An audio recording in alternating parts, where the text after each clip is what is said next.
This is Hannibal here from the Hannibal TV on YouTube and Facebook. And today we have one of everyone's favorite guests, former WWE, WCW, Mid South wrestling star. He's wrestled in Japan, he's wrestled everywhere. None other than the Berzerker John Nord. What you doing, Hannibal? Brother, not tonight.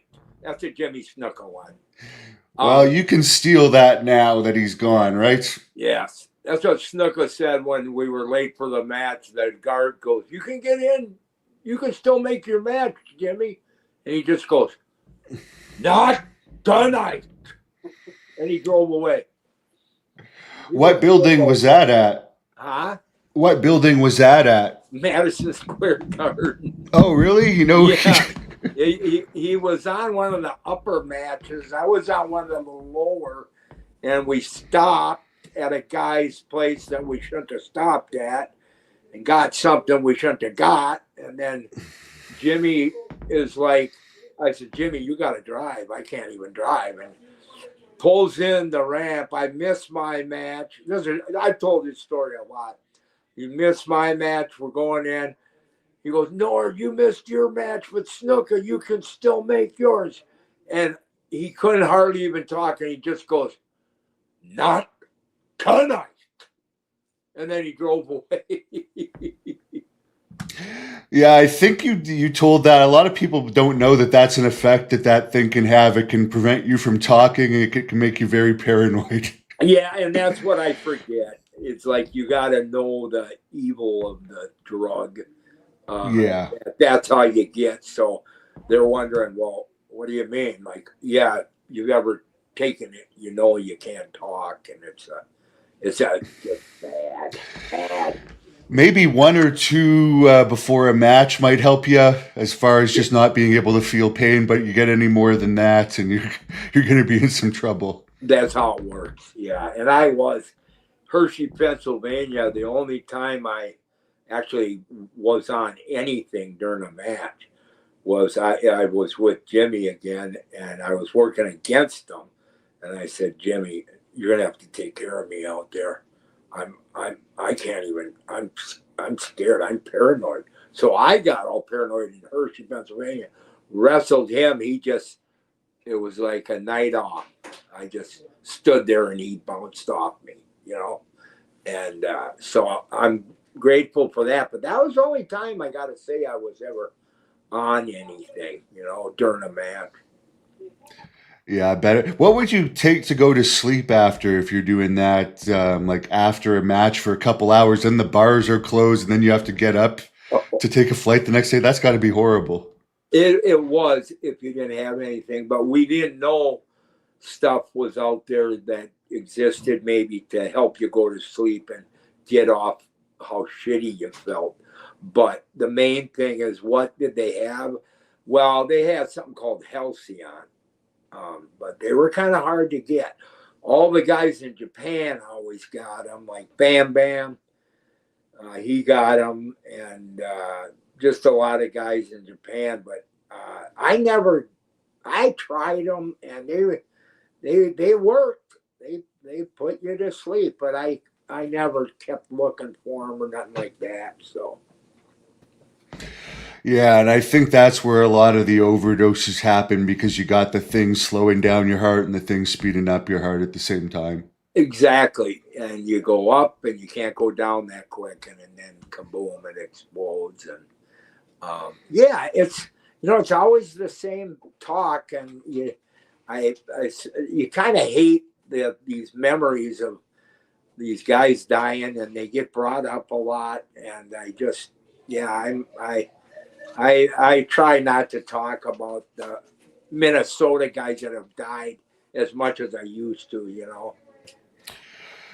Well, I hate to ask this then, but Animal, did they ever come up with a reason why he died? I know it was heart related. Was it just too big for too many years and the Well, heart gave up?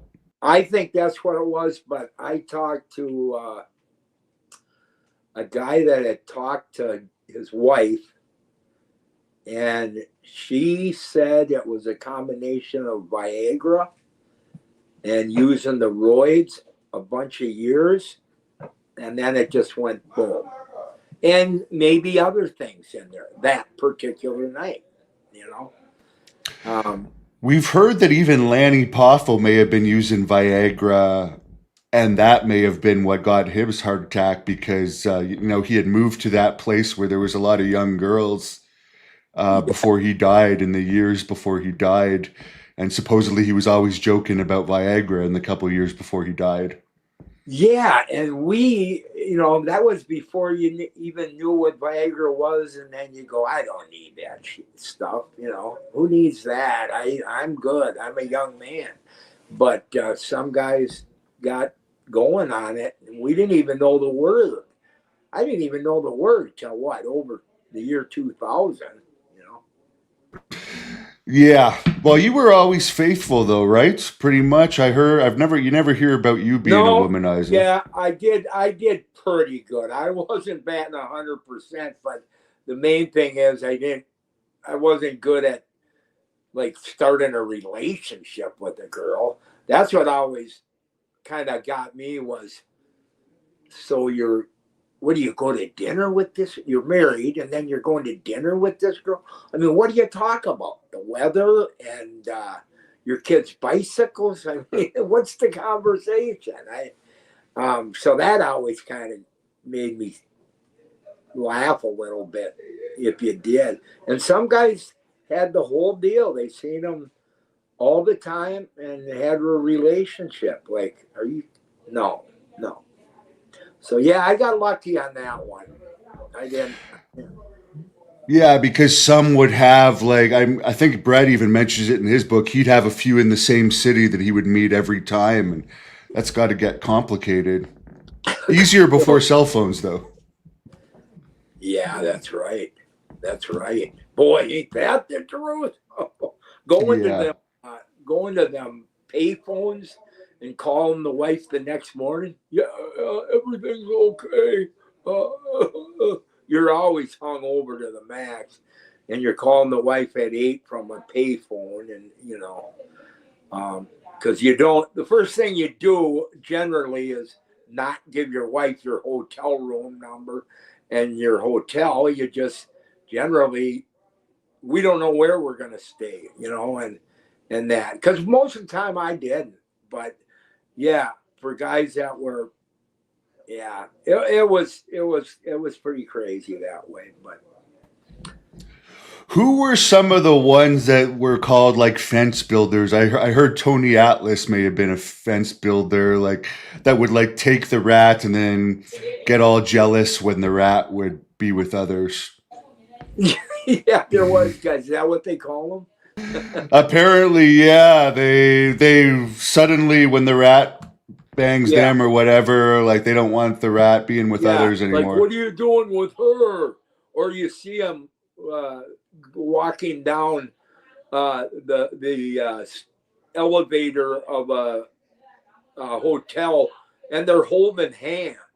That used to freak me out. I go, why are you holding that girl's hand? Oh, she's my baby. Well, don't you got a wife? So yeah, Tony, as far as I know, he was like that because, listen, Tony, and I, before I got on this podcast with you, I'm like, God, I don't mean to, degrade anybody. I want to. Oh yeah, because you got in some trouble.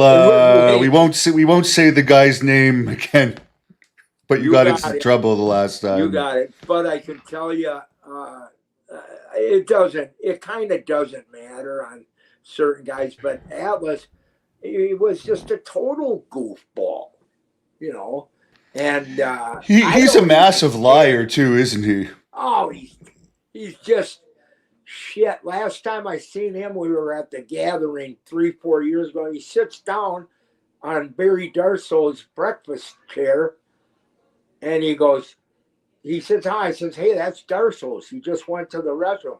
And he starts saying, I can sit anywhere I want, man. And he's kind of going off on me. I says, hey, what the fuck off. And there's particles of food flying out of your mouth too, Tony. and he was just a mess.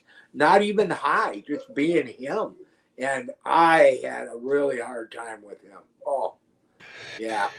He's one that will tell his life story to anyone that will listen to. If it's a random guy, oh, you're wearing USA pants. What's the story behind that? Yeah. He'll sit with the guy for 15 minutes and tell him all of his accomplishments. Are you like that with fans? Do you go if someone doesn't recognize you and take the time to explain, hey, I was the Berzerker? Yeah. Blah, blah, blah. No, I'm not. No, I'm not. But yeah, Tony does. But Tony was. He's a guy that has clashed into personalities all the time. So he's a pro at it. He's used to arguing with people, instead of just, he's just a freaking knothead. And I don't care if he's watching this and he sees it. I don't care. He's a knothead. I don't care either, because I'm not going to work with him again, because he's the type that he'll just play the side of the last person that pays him. And he'll just go along with whatever that person says. Yeah, ain't that the truth? And it's all about what pay he's got coming from that guy. Yeah. There's a lot of Kevin Sullivan was like that too. God bless him. But whoever's paying him today, he'll just say whatever they want. Is Kevin gone? Oh yeah, Kevin. He had blood clot issues, I think, from mixing pills and alcohol for too many years. That's too bad. Yeah, his was a slow decline too. He was doing a podcast on this channel, and you could see week by week he was getting worse and worse. Really? Yeah. Yeah. He didn't have a good end. Nothing. Did he have a following? Somewhat of a following, yeah, but his best days were behind him. Yeah, sadly. I hear you. Yeah, that's too bad. I think his wife had left him briefly for a while too because of the pill problem, and he had to move to Florida, I think, with his daughter for a while towards the end. And he never, some people, you don't go out every night anymore, but he would still get booked quite often, and he'd still party every weekend in his 70s up until really late at night. Yeah. God, how can you do it, man? I don't know. That's unbelievable. Well, the excuse he used with me is he was deathly afraid of missing his flight home because he lived on some island off of Washington. So he would rather stay up and party till 5 a.m. and just get on the flight than fall asleep and not get a phone call or something. Really? And end up missing his flight. As far as telling stories on guys, Hannibal, that's real nice of you to protect me and not bringing up the guy's name. But here's the thing. I've had a lot of guys call me and say, listen, if he don't get over it, you've known him 50 years. If he don't get over it, then he's just being a total freaking, we're guys that just got to get over shit like that. Especially if you say, yeah, I messed up, man. I said I'm sorry a couple times. And so, yeah, and I love you, man. I'm sorry. I was a little pilled out, a little ambied out. I mean, I ain't now at all. I'm sure you can tell the difference, I think when you're with the captain, you're a little buzzed. Yeah, you're right. Yeah, but now I'm, I just wanted to, I just want to be on my good game today here, and I am. Have you heard the news of Demolition finally going into the Hall of Fame, your buddies? My Virgo Brothers, my agent, Justin, he told me, unbelievable. Now, I was telling him last time I was in Vegas at some show, I don't know, maybe a year ago or something, and Barb and Terry wanted me to go over the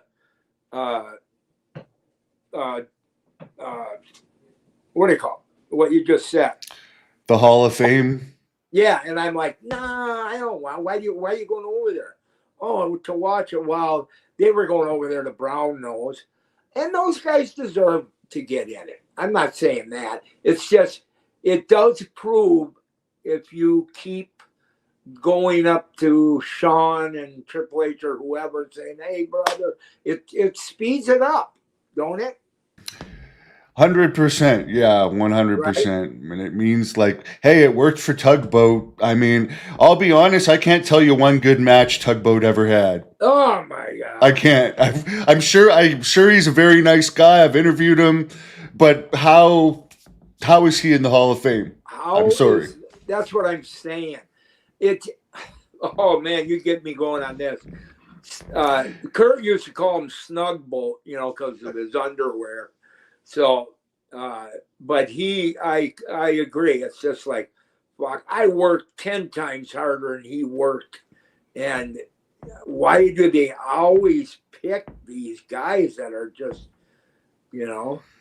And you had a lot of memorable moments too, but it seems like there's a certain selection of people online that hate your character and want to present like your character flopped. It didn't flop. Like we have They, fans on here saying they loved you, and for yeah, kids that were like around my age when you were in WWE, like 7 to 15 ish, that yeah, was a great character, and we didn't know who Bruiser Brody was because YouTube didn't exist. you're So exactly right. like Yeah, it you're was a new exactly thing right. to us. But you're right, Hannibal, and it is a fact. You got a certain percent that hate it and say, "God, that's a stupid. It's the 10 worst gimmicks ever," and this and that. I know that's water off duck's back. I don't care. I was just doing what I was told to do, and you got to do that. If I change, I could have been a little smarter, but here's the thing: I always, without sounding macho, I was always using pro wrestling. To me, it was almost just like a part-time job, and also I just was really in it for the fun. Now, if I would have watched videos and tried to get my gimmick better and concentrate on working better, I think I would have got better. But I just didn't do that. I went home and shit, watched the kids and went to the gym and seen the wife, and I didn't watch videos to get better. Right. But like Kurt Hennig did. Kurt definitely did. That was the thing about him. He was always watching himself to get better, and just wasn't in me.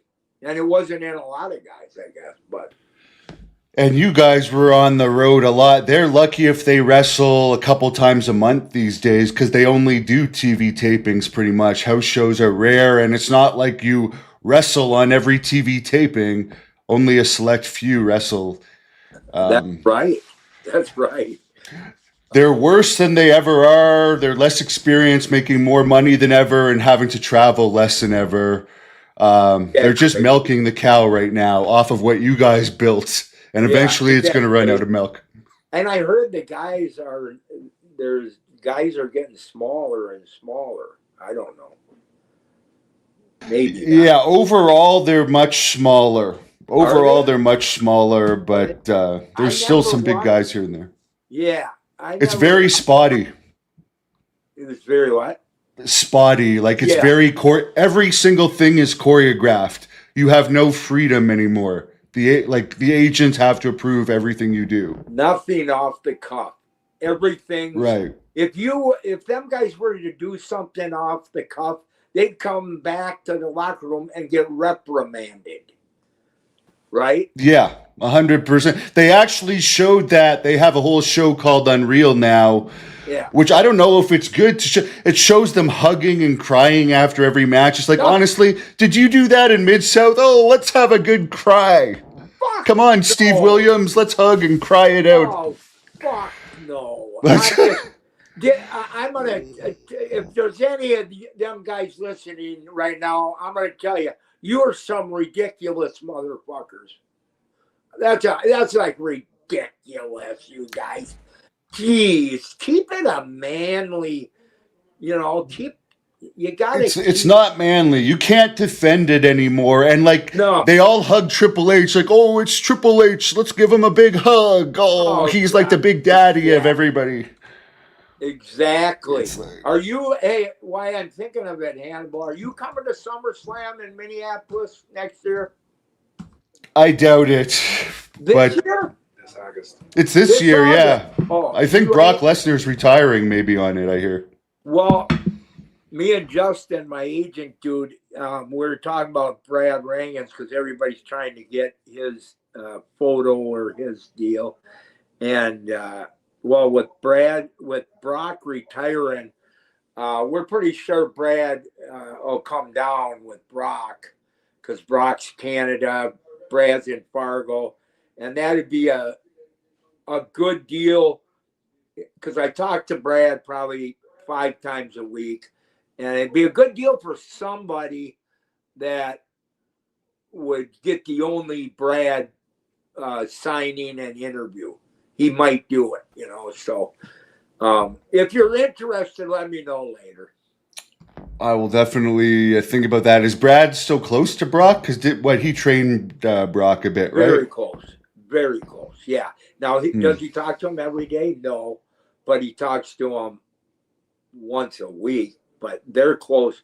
They used to be like brother and brother, and now it's more like he's a son to Brock. I mean, he's a father to Brock.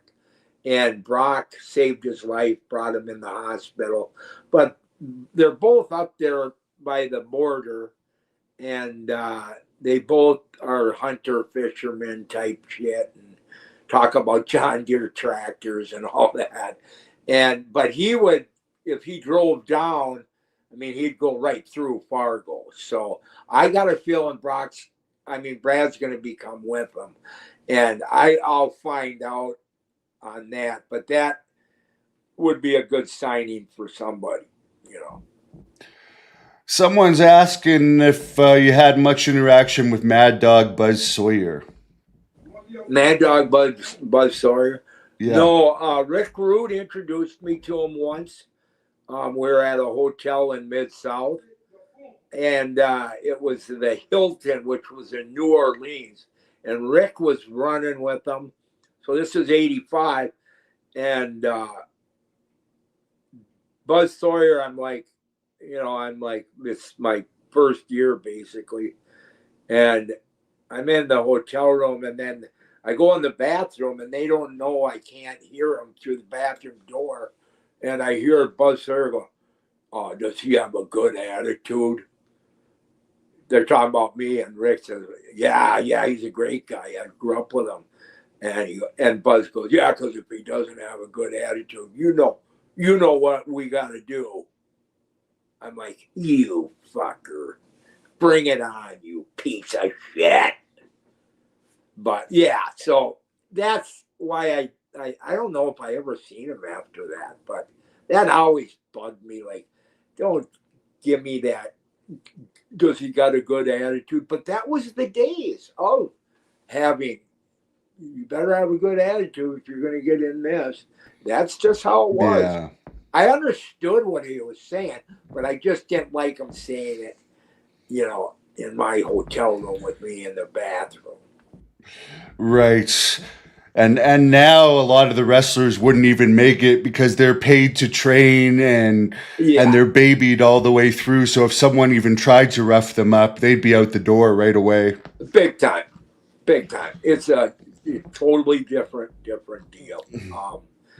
Off beat real quick before I forget too is I promise I tell this. So Darso calls me. This is a month ago, and he was at some show with Captain out east. You probably know the show. I don't know, but anyways, he calls me and he reminds me of the story that me and him did. We were Daytona Beach in 1980. Me and Darso had driven down there like out of nowhere from Menominee, Wisconsin. We left a bunch of guys because we just jumped in my van and said, "We're going to Daytona Beach." "Well, drive us home." I said, "We can't. We got to get on the highway." So they all got rides home. I think Wayne was in the bunch and guys from our high school.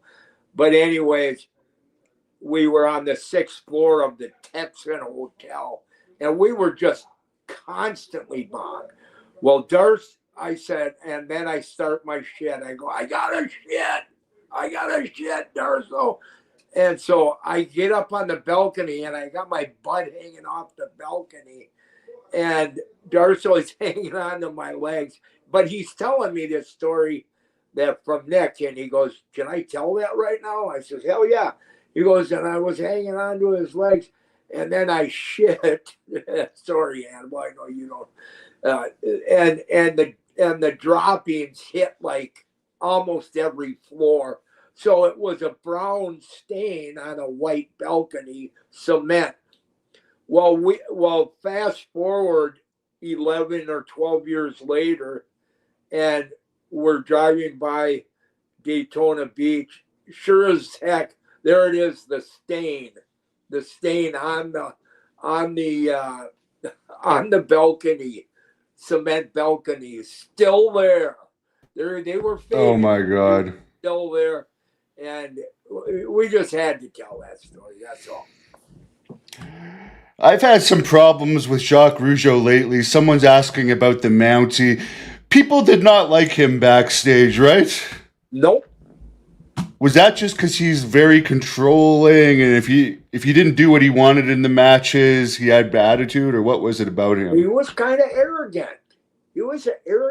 And he had a chip on his shoulder because he thought guys held it against him that he was from Canada or something, just some kind of weird paranoia that the guys don't like him. But I worked with the Mountie, and he was a good worker, though. Fuck, he could get the heat and the whole ball of wax, but he had a chip on his shoulder. So guys didn't get close to him. They were like, no, I don't really, He claims he backed down Ludwig Borga, the Steiners, Shawn Michaels, and Bam Bam Bigelow, but it's like he's the only one that tells those stories. And he's like, stop acting like such a tough guy because you hit Dynamite Kid with a roll of quarters. A real man, they literally did that and ran.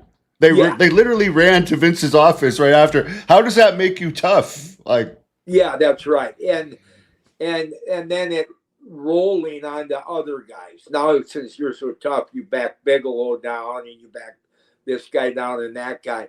And if you got your head on straight and you're really living a life that is, a good life, you don't care about telling stories how tough you were. What the fuck? What's wrong with Mountie? Don't do that shit. Yeah, like someone writes here, no one feared him in the locker room. The only fight he's ever won that I've ever heard of was when he blindsided a guy who's holding a coffee, walking with Pat Patterson, who was probably in on the whole setup. Yeah. And he didn't even take him down. Was that who then? That was Dynamite. That was Dynamite. Yeah, because Dynamite had slapped him, I guess, and he had fallen and was like whimpering on the ground. He's like, get up and fight. He wouldn't get up and fight. Then a couple weeks later, he's walking out of catering, holding a cup of coffee, and that's when they come up to him with the roll of quarters, I guess. Some people say it was knuckle dusters. Some people say it was a roll of quarters. They say it was a roll of quarters, so I don't know if they ever found the weapon, but I don't think that's the mark of a tough guy. You and Reed, you guys went mano a mano, right? You didn't use he tried to use a weapon on you, though, right? He tried to pick up a pole. A piece of plastic tubing that the plumbers used, and it had kind of scraped my eye. And I couldn't see, so I was going like I thought my eye was damn near out. But listen, I don't make too big a deal of Reed's deal. But here's what I know: I could have dusted Butch Reed anytime I wanted, but I'm not interested in telling. I'm not.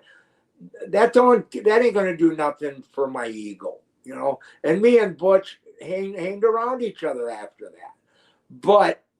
You know who you can beat up and who you can't. And if you can throw good punches, you're probably going to win. But Mountie, back to Mountie Hannibal, yeah, he. I mean, that's how you can do that. If a tough guy like Dynamite gets you and you're whimpering, and if you can get him back the way he got him back, you can do that. You can pull that off because he did. But it don't make you tough. It's like bar fights, Hannibal. You know, they're always talking about bar fights and this.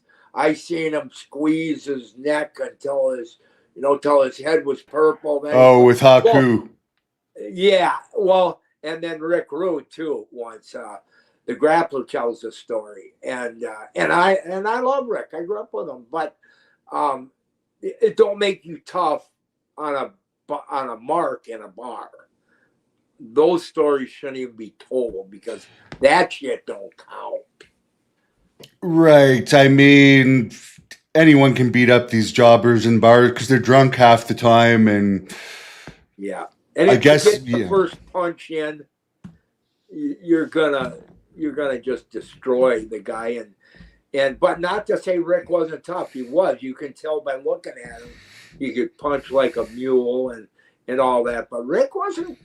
I was talking to a buddy from my high school that went through camp and he blew his knee, but he didn't end up getting into it. And he says, "Fuck, all these guys that think Rude was tough." I says, "Well, Rick was tough when he got older, but when he was 22 and younger, he wasn't even close to being the toughest guy. Not even. Yeah.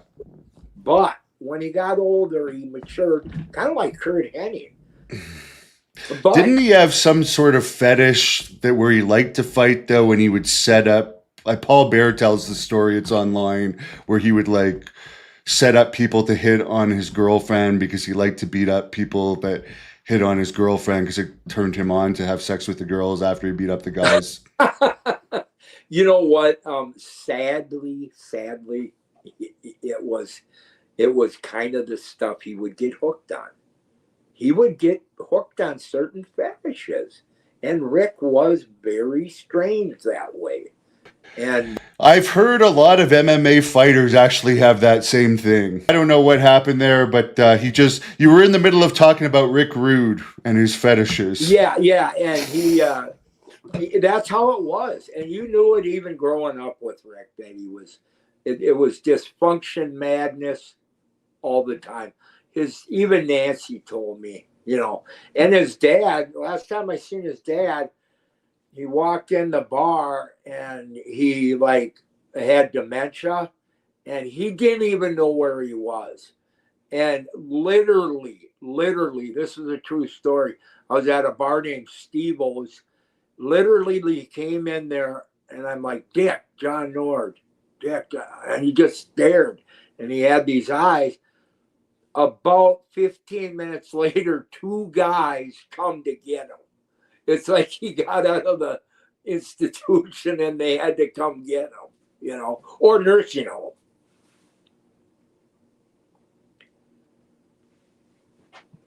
Are you there? He must have left. Yeah, no, I'm here still. Okay, as far as your friendship with Demolition, someone's asking if you still keep in touch with Barry Darsow or anyone from the Orient Express.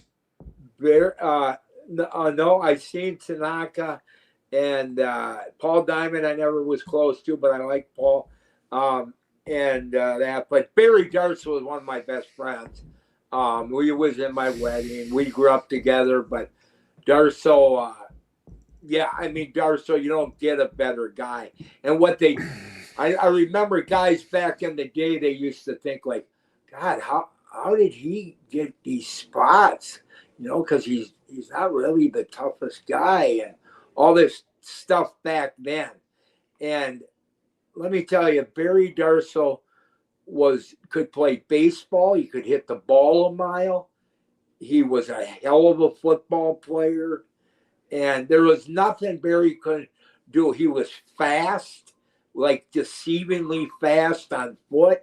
So he was athletic to the max. And I was always mad, God, Darsow, how do you do that much faster than me? Well, he just had it. And but yeah, he's a great.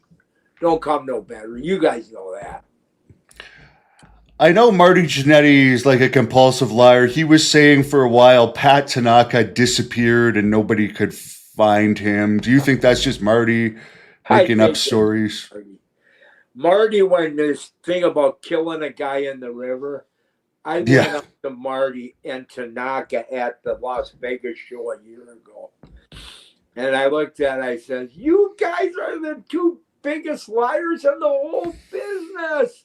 But I'm Yeah. here so I can join the crowd too.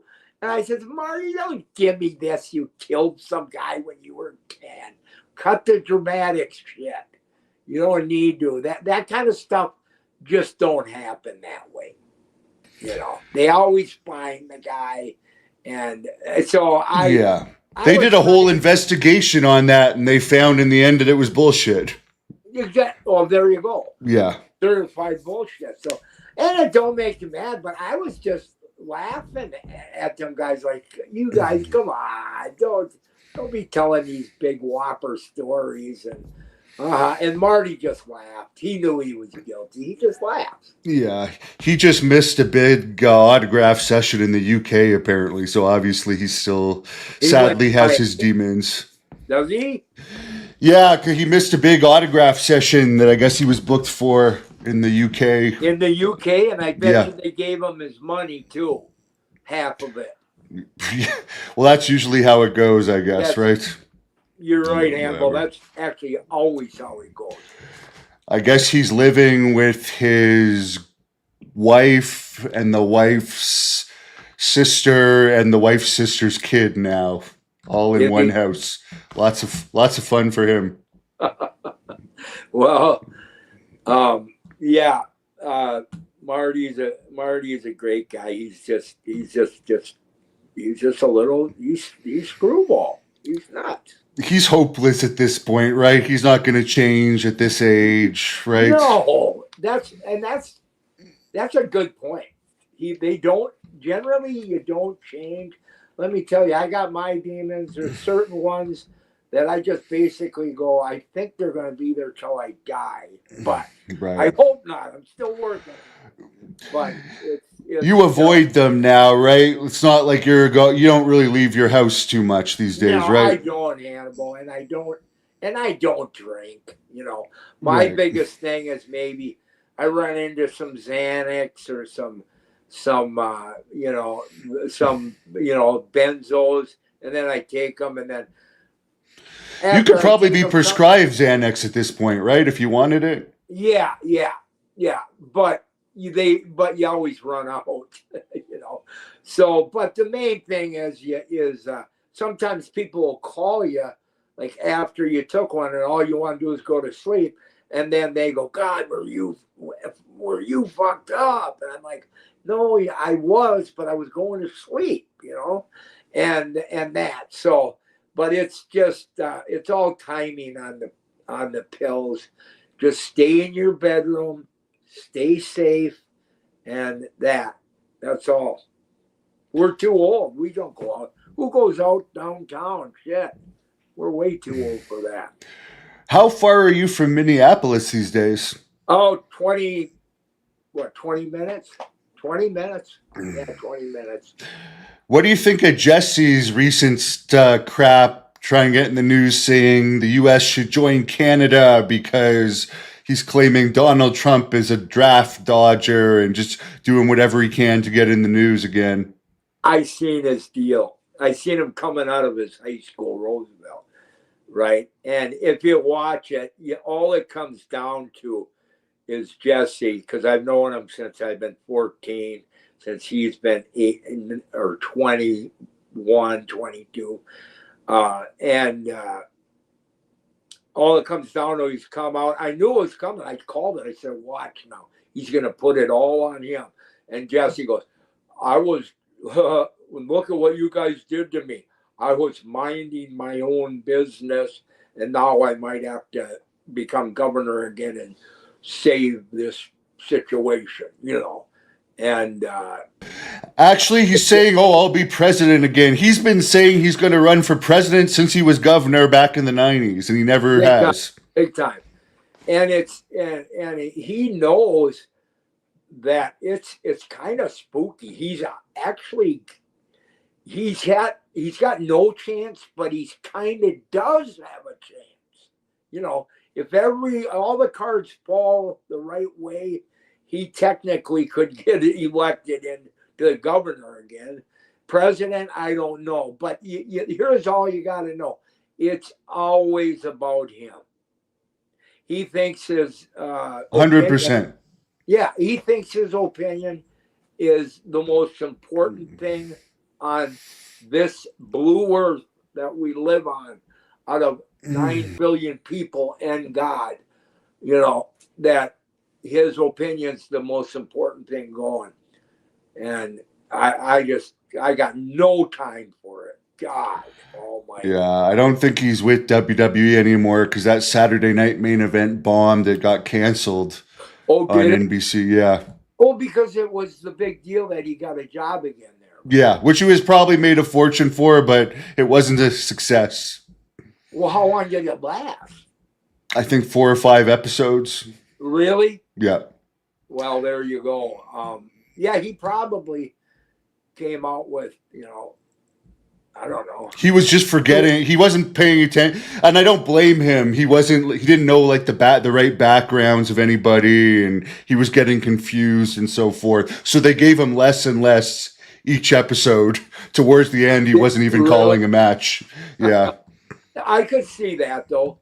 I could see that because he's old school and he wants to stay on old school, and he thinks the same thing now would be funny the way it was in the 80s, like him going Jack McMahon, Yeah. funny. Now nobody laughs at it. That's true. That's true. And he doesn't have like the Vince McMahon anymore to go off of. There's nobody like that. It's too choreographed. Someone wants to know who came up with the gimmick. That was a good gimmick, unique when you started, where you were getting the count out victories. Yeah, who came up with that? Pat Patterson. And it was hard, I'll tell you why. When you're tall like me and you got to throw guys, like even job guys that are 5'9", 270, like Chico Morales or whoever, and I got to get them up. It's like lifting up a bowling ball, and then you got to throw them over the top, and they're not really helping it. That used to be hard. And then why it stopped, I think, number one, it wasn't getting over. But number two, it was very hard to do shit. But I don't think it was getting over, so I think they stopped it. What was Mr. Fuji like to have him as a manager?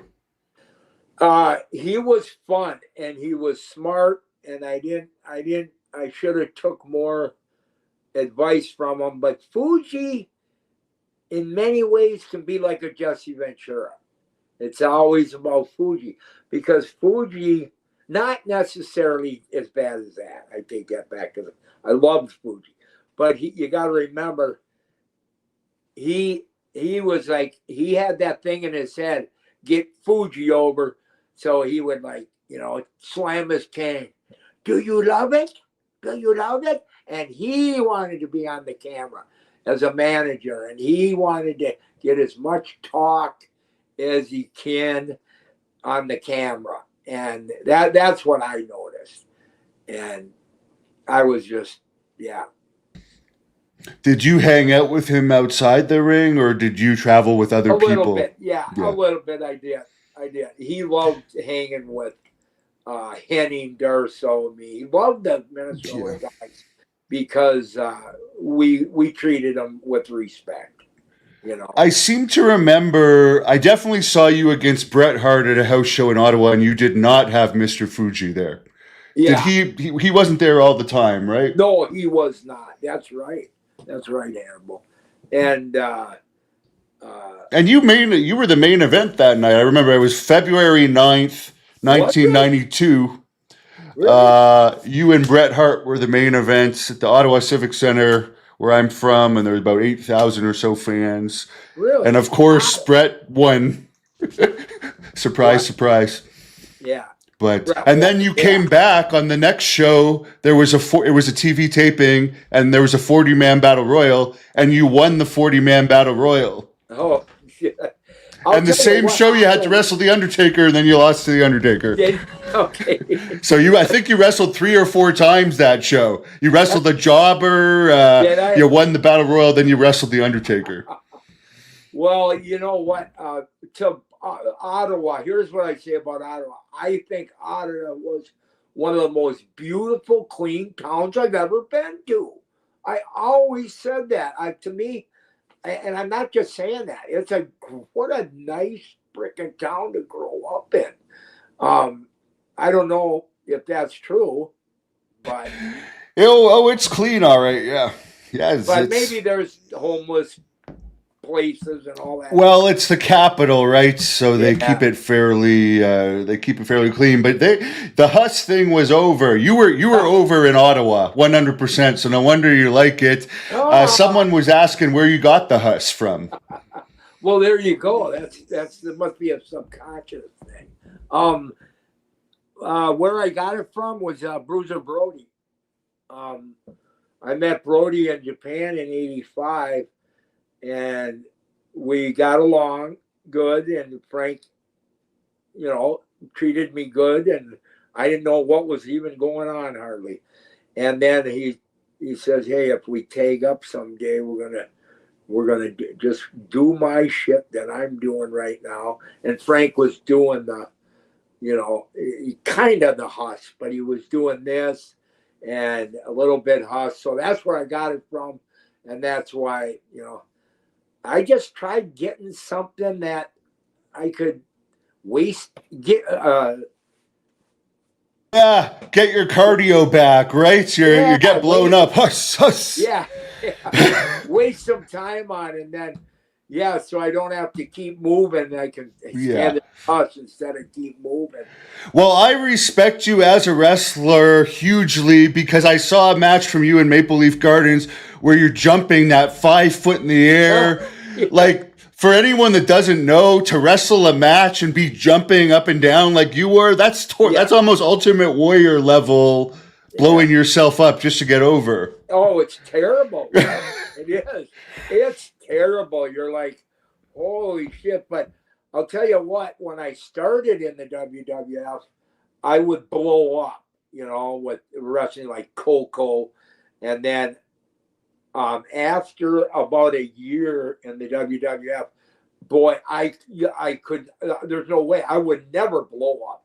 I couldn't get blown up. I just kept going and going because you get in that kind of shape, you get in great condition where you're just running, hitting the ropes. And that's why I always I watched Bret tell a story, and I love Bret. He was great. But I was watching him tell a story on I could stay up to Ric Flair's. I think I could. Flair is the man on being going nonstop and having the cardio. And then he was saying, I think I could have a really fast pace and as anybody. And he's right.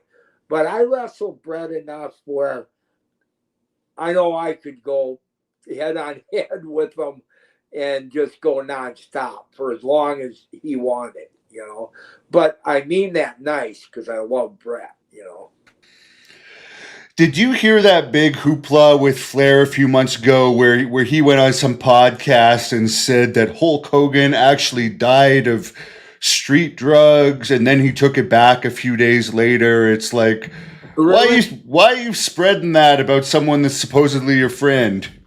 Yeah, and you got his family hearing it, the family. Yeah, and it ended up not being true because here we are like 3 months later and nothing came of it. And he said on this podcast, and I think it was just for attention, hey, I'm going to tell you a secret. It's going to come out in a few months. Hogan actually died from street drugs. So much attention. You are right on. That's the kind of shit Ventura does. You see the parallel? Oh yeah.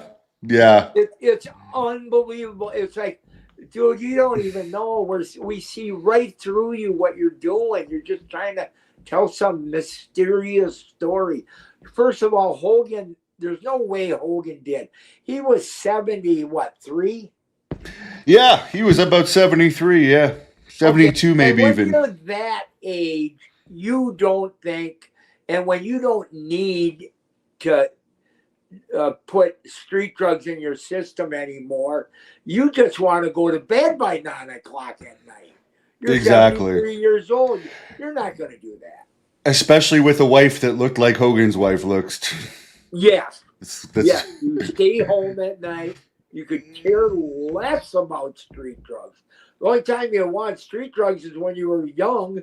You could sit there with your buddies and go, hey, brother, this is really fun. You know, it's crazy. Did you ever party with Hogan? I guess you guys didn't really cry. He was what, on a hiatus through some of your time there. You would have been a good opponent for him, actually. I think. Yeah. Well, if I was stayed on the gas heavy and stayed north the Barbarian, I think I would have gave him a good show. You know, a good run. But yeah, Hogan. Hogan was, I think, 2 times he came to the hotel room when everybody was at the round table doing shit. And he didn't stay and he didn't do anything. And he just knew he had you know, and we would just say, hey, thanks for the house, Hulkster. Because if he was on your card, you were making more money. Right. Were you friends with Brutus? Not necessarily friends. I just didn't. It just didn't click much between me and him, which a lot of guys can say. What do you think about their falling out? Because they had he claims that Hogan hit on his wife. Really? And they had a big falling out in the No years shit. before Hogan passed. Yeah. Which No who knows? shit. You think that's him trying to get attention? I don't know. I like Brutus in some ways, but I just find it sad that they broke up, those guys, Yeah, and because Brutus is a good guy to talk to, no question. He's fun to talk to, but he also does the, hey brother, you know, my mom. Let me tell you something. This all this brother shit, and I just don't do the. you're not gonna catch me saying that. I'm sorry. I'm not that You type. A don't lot want of to. people. There's a Yeah, lot of wrestlers that do it, and I hate it. Hey, brother, yeah, shake my hand, brother. yeah. Do the soft handshake. I'm like, please, God. Um, Thoughts on the Vikings letting Sam Darnold go? Someone's asking. um, good, good. The Vikings are in trouble on the whole team, but you got to. I agree with it, and I'm glad they did because they're in trouble and they need to do something where off the wall to get a good quarterback and to get something burning here. What was your football career like? Because you made the USFL, right, at one point, which was at one point competition. Right, I did. I was telling Justin, my agent guy, that I said I got to tell him this Steve Williams. Well, here's how mine. I uh, played at Montana State, and then the New York Giants brought me out. I had a $5,000 signing bonus with him, and Bill Parcells. It was his first year, 1985, and I had a left knee that I was trying to hide that it was bad because it was.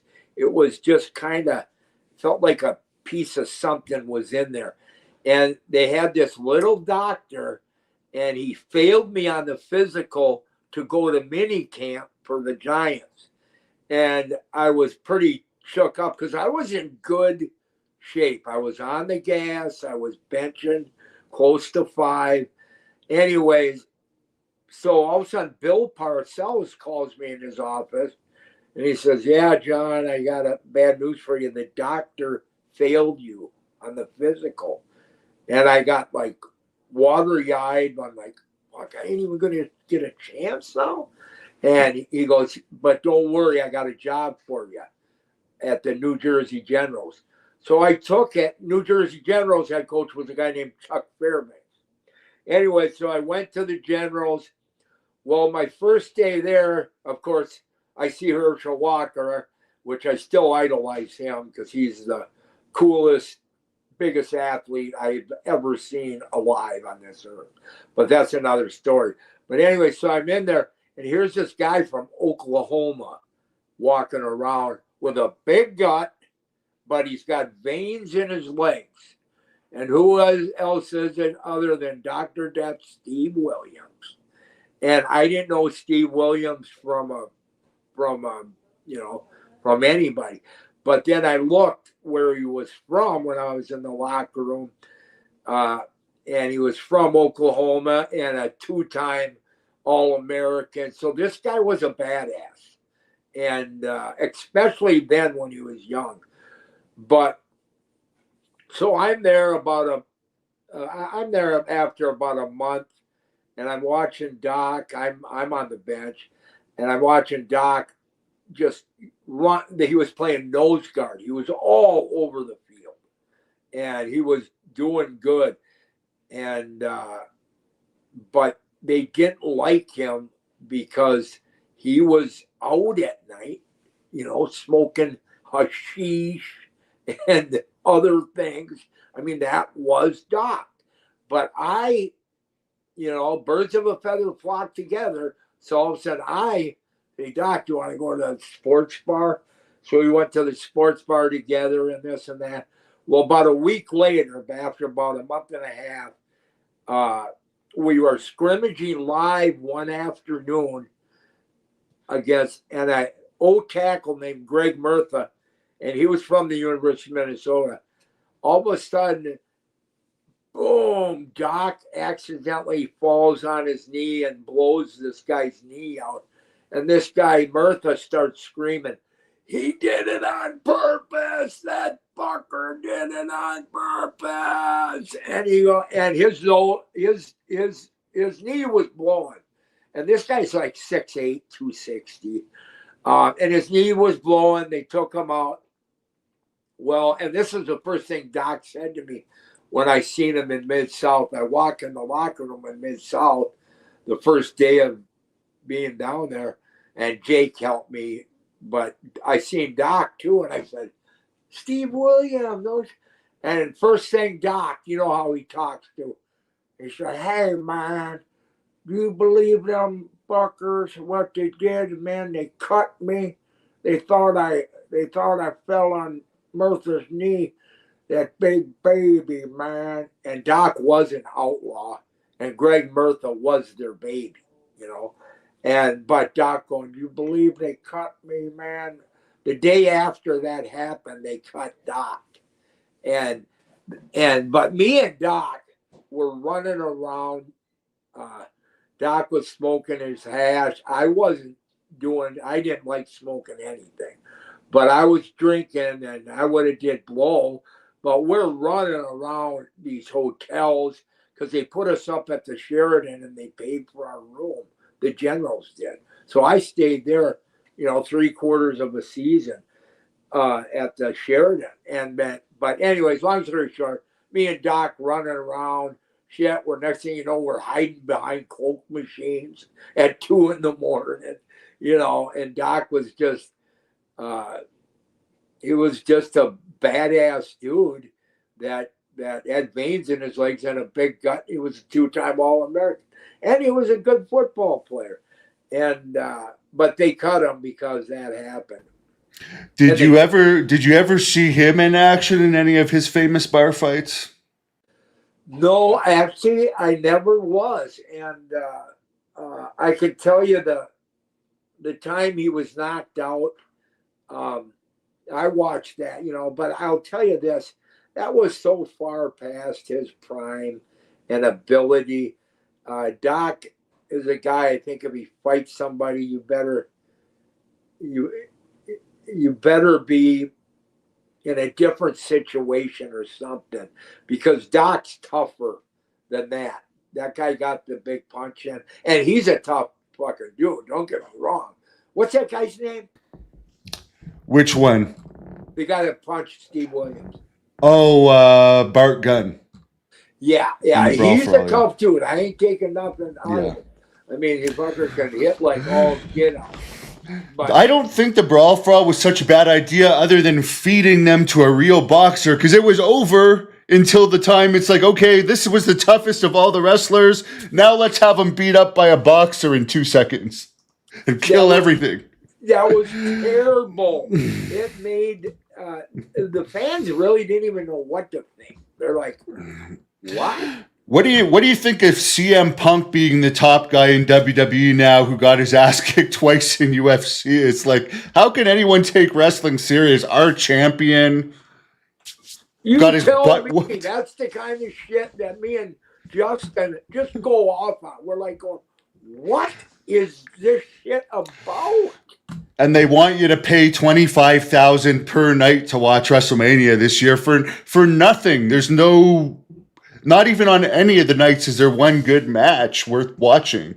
Like it's horrible. What are these guys like Triple H and these Office guys? What do they go around just thinking that hey man, they'll pay anything. Hey man, let's do this. We're so smart, they'll pay anything. Well, you're abusing the frickin' fans. Sooner or later, they're gonna bite back at you, and they ain't gonna just pay anything. Right, and they make it look different. They make it look more successful because they cut out the house shows, and then more people travel to the shows.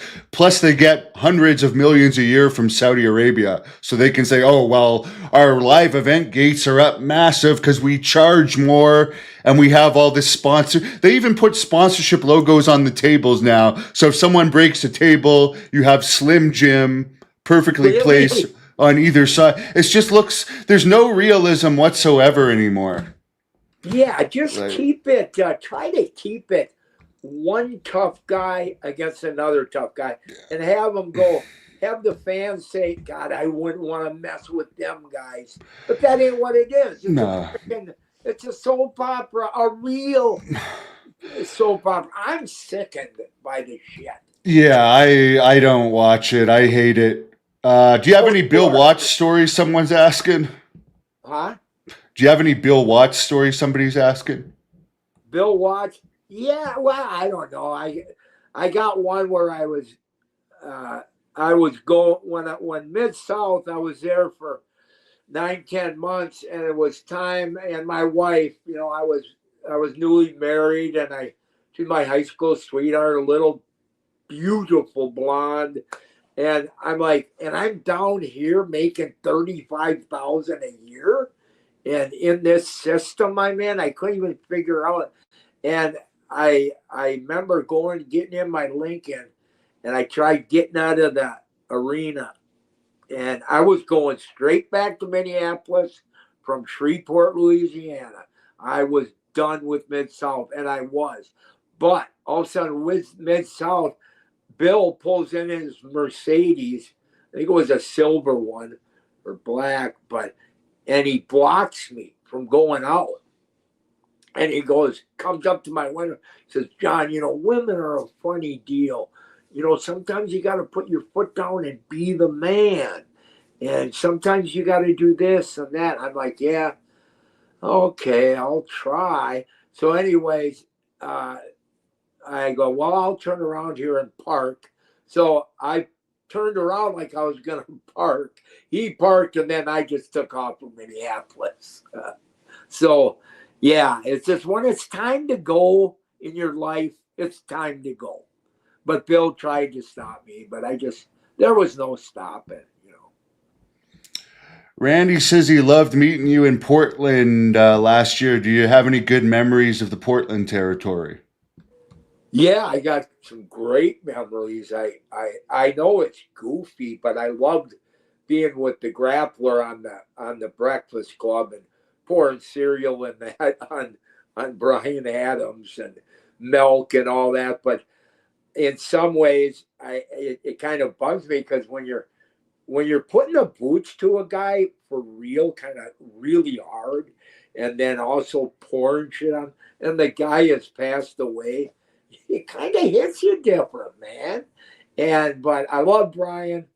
But yeah, I got the Breakfast Club memory, and um, it's just I was a guy that Portland was a small territory with small guys, and then I came in being a big guy, and we popped it. We went from 3 rows to like 18 or 19 rows, and then Don was giving me like $1,000 plus paying for a $500 plane ticket when I came in for a while.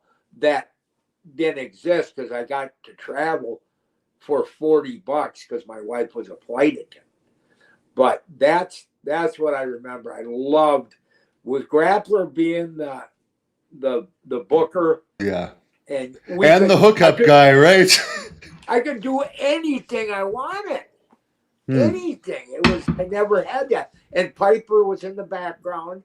He wanted to be part. And then I think Roddy kind of got jealous of me and Lynn doing our shit and having fun, and he's not there, like us going out at night. Geez, we were at this bar and this happened, and then we're having fun in the ring doing crazy stuff.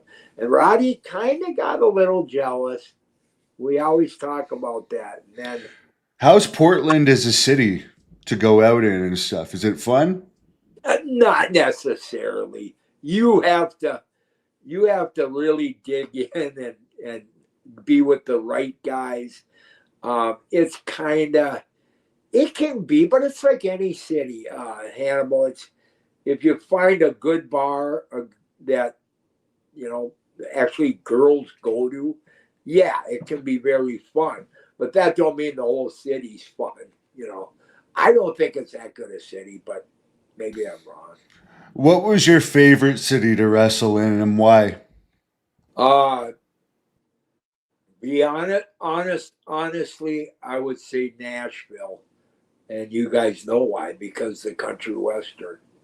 And you got, when you're in Nashville and you got all the guys and everybody's hairs are standing up on their arms and they're just going, we're going to go listen to this guy or that guy. And one thing about Nashville is John Anderson would occasionally be there. And he was a guy that wrote Just a Swing, and he wrote a lot of other songs. He is in the Country Western Hall of Fame. But he knew Kurt well. And so Kurt could get us backstage right away and see John. And he was just this little hillbilly dude from Tennessee, I think. And he just, you guys all crazy. You guys all behave yourselves now. And can I get a couple more of them Percocets? Boy, they feel good. I'd like a whole bag of those. And that's the way he talked. And yeah, and Kurt had another connection. He did. Yeah. Kurt had Wade Boggs. He had John Anderson, and he had the guy. What was his name? The goofy guy with the hat. The singer? Burgess, or what's his name? Someone else. Well, would it be Kurt that would have the hookups in each? Camp or something. Anyway, Ernest goes to camp. Ernest? Something. Yeah, Ernest. Yeah. He knew Ernest. Knew him too. Wow. Yeah. And he was a hookup guy? Yeah, he was a hookup guy, but he was a gym somebody. Jesus. And he was he totally bored me. I'm like, come on, Kurt. I don't care if he's on TV and a hookup guy. He's not a real, like John Anderson, he had a lot of power. Wade Boggs, a lot of power. But, and they weren't always about the hookup. Sometimes I guess, to be honest, we were already hooked up and we were seeing them anyways, But, yeah. So there would be someone that knew somebody in each city, basically, usually. You tried, yeah. It seemed to work out that way, that somebody knows something. And, you know, as far as going looking for street drugs, there were times when me, Hawk, and Davey, and Kurt, man, we'd go in the hood, the hard hood. We had no business doing it, but we would go in the hard hood of Detroit and just terrible, dangerous streets to be on.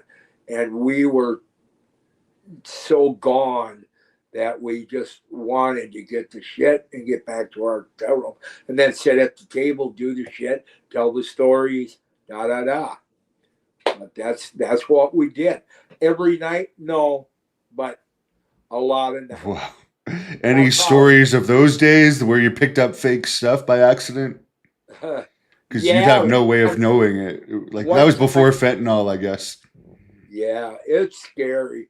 And I'm not proud of it at all. Believe me, I tell you stories. I tell them in humility. But we were in what city? Oh, Reno, Nevada, Reno, and they had a hood, dangerous hood. Me and Hawk went downtown there, and we got back, and it was Ivory Soap. You know, so we thought. Hawk's going, yeah, this guy really likes us. I'm going, yeah, well, great. Let's get back. And then sure enough, it was Ivory Soap, which looks like, you know, the stuff. Yeah. And we just looked at each other and I'm like, what are we doing? This madness has got to stop, man. And, but it was a blessing because, yeah, you're out $300, but yeah, at least you ain't gonna die from the shit. Yeah, because I don't get why people do that now. Why do people lace it with stuff that's going to kill the guy that's the customer? How does that benefit them? That's what I keep saying.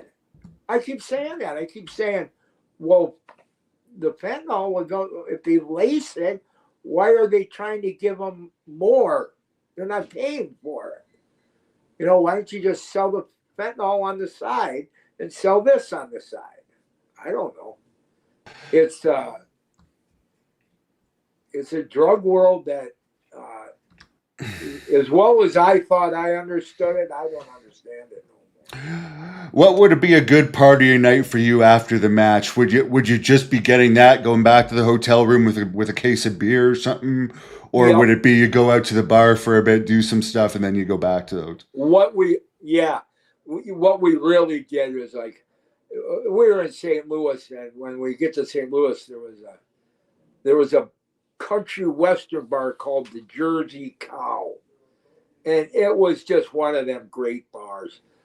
Country girls our age loving on us, and the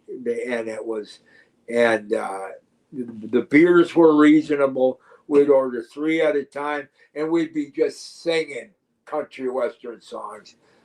Me, Kurt, Darso, Hawk sometimes. He wasn't a country guy like we were, but and it just went on. But more fun, just the greatest, funnest times.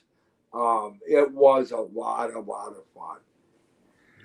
Yeah, it seems like the camaraderie is totally gone in wrestling. Like the big stars all have trailers now, and then it's just you wrestle once a week maybe, so you're not on the road, you're not doing the miles together.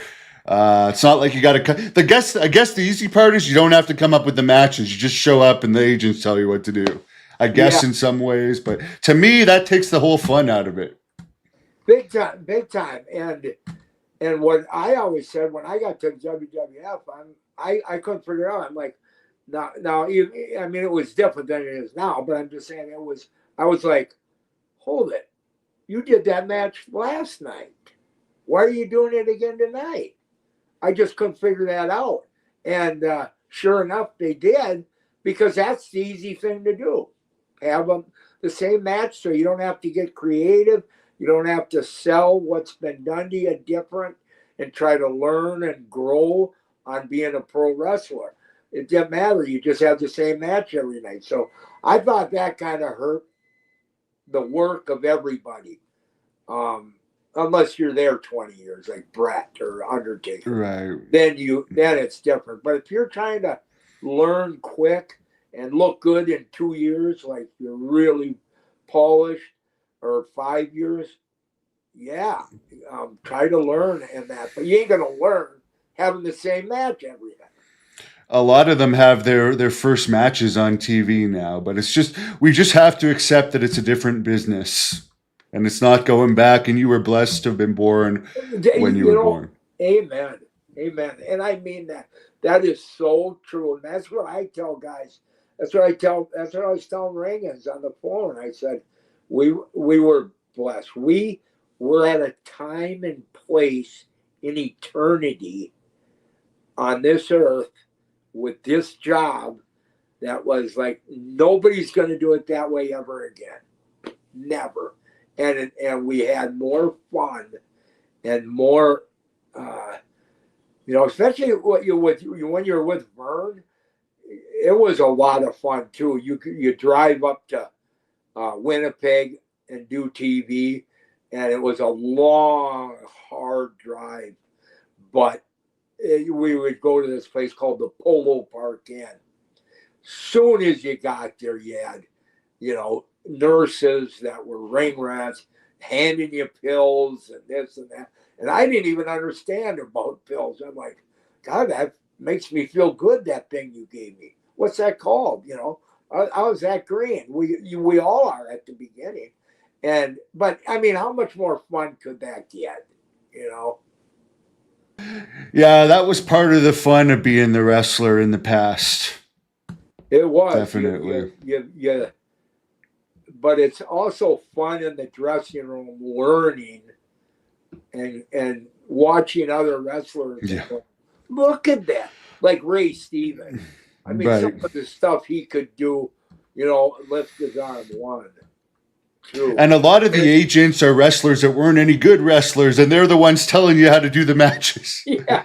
Well, we always laughed at that too. That was like a Jack Lanza or somebody like that. Yeah, he couldn't wrestle worth a shit. Or you had George the Animal coming up. Every match I heard he was a real asshole. He was. He was the one that busted me and Hawk. We got 6 weeks off in SummerSlam, but George would come up after every match I had. He would come up like this. I thought that was very good. I thought that was very good. And I'm just there going, you say that every time. Not every match can be, I thought that was very good. So that's what I always used to say about George. But I don't hate George.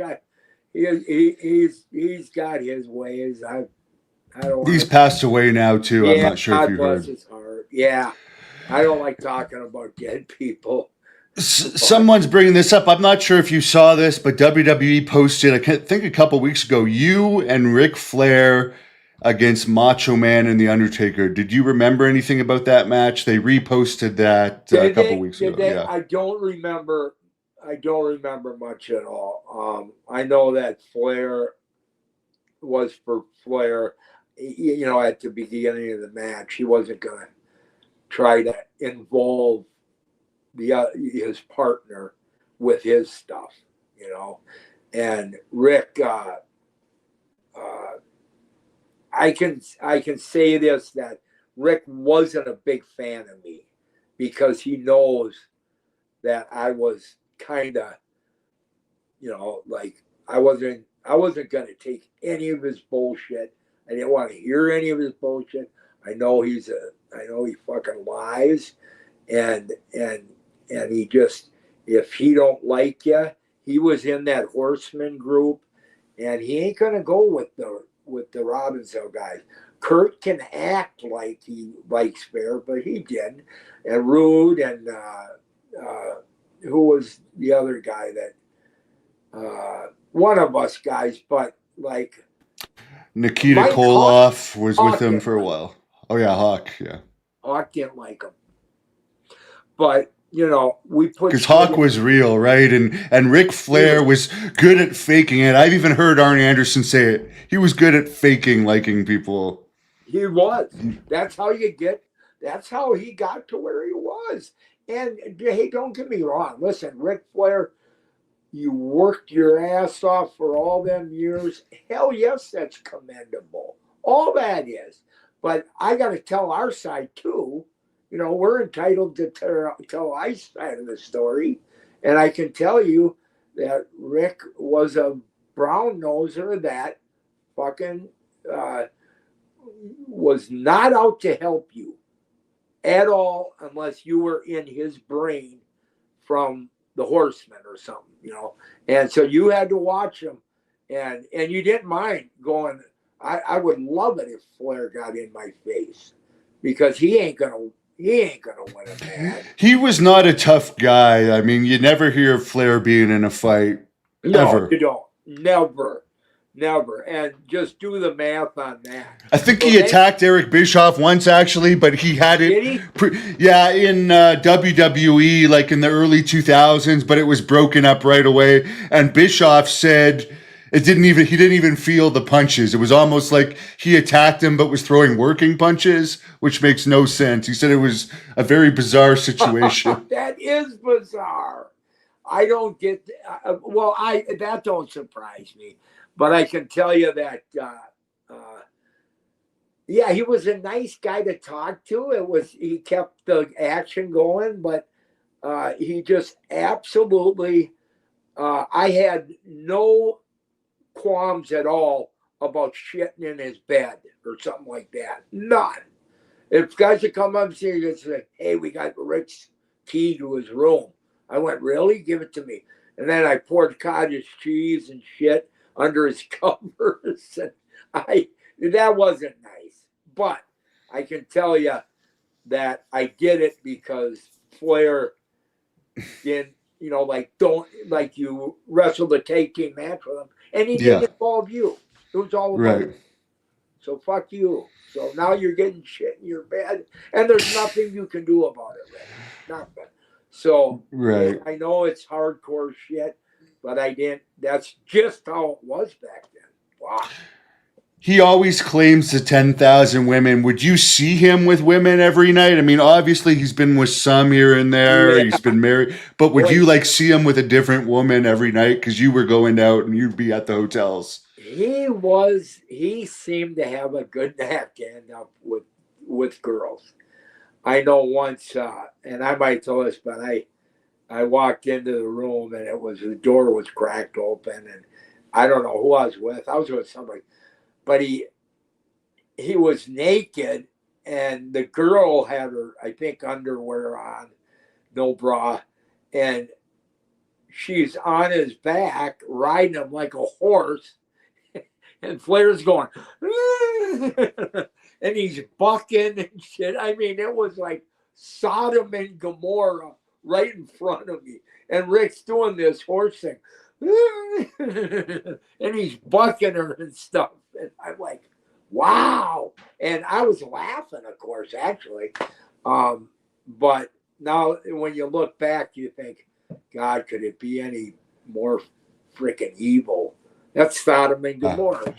Are you surprised that his son and his stepson passed away because he was such a terrible father? Oh, it hurts, man. I mean, that's when you got a father publicly going on TV saying he's cheating every week. Yeah. When you stray that far from doing the right thing and being a good father, anything can happen.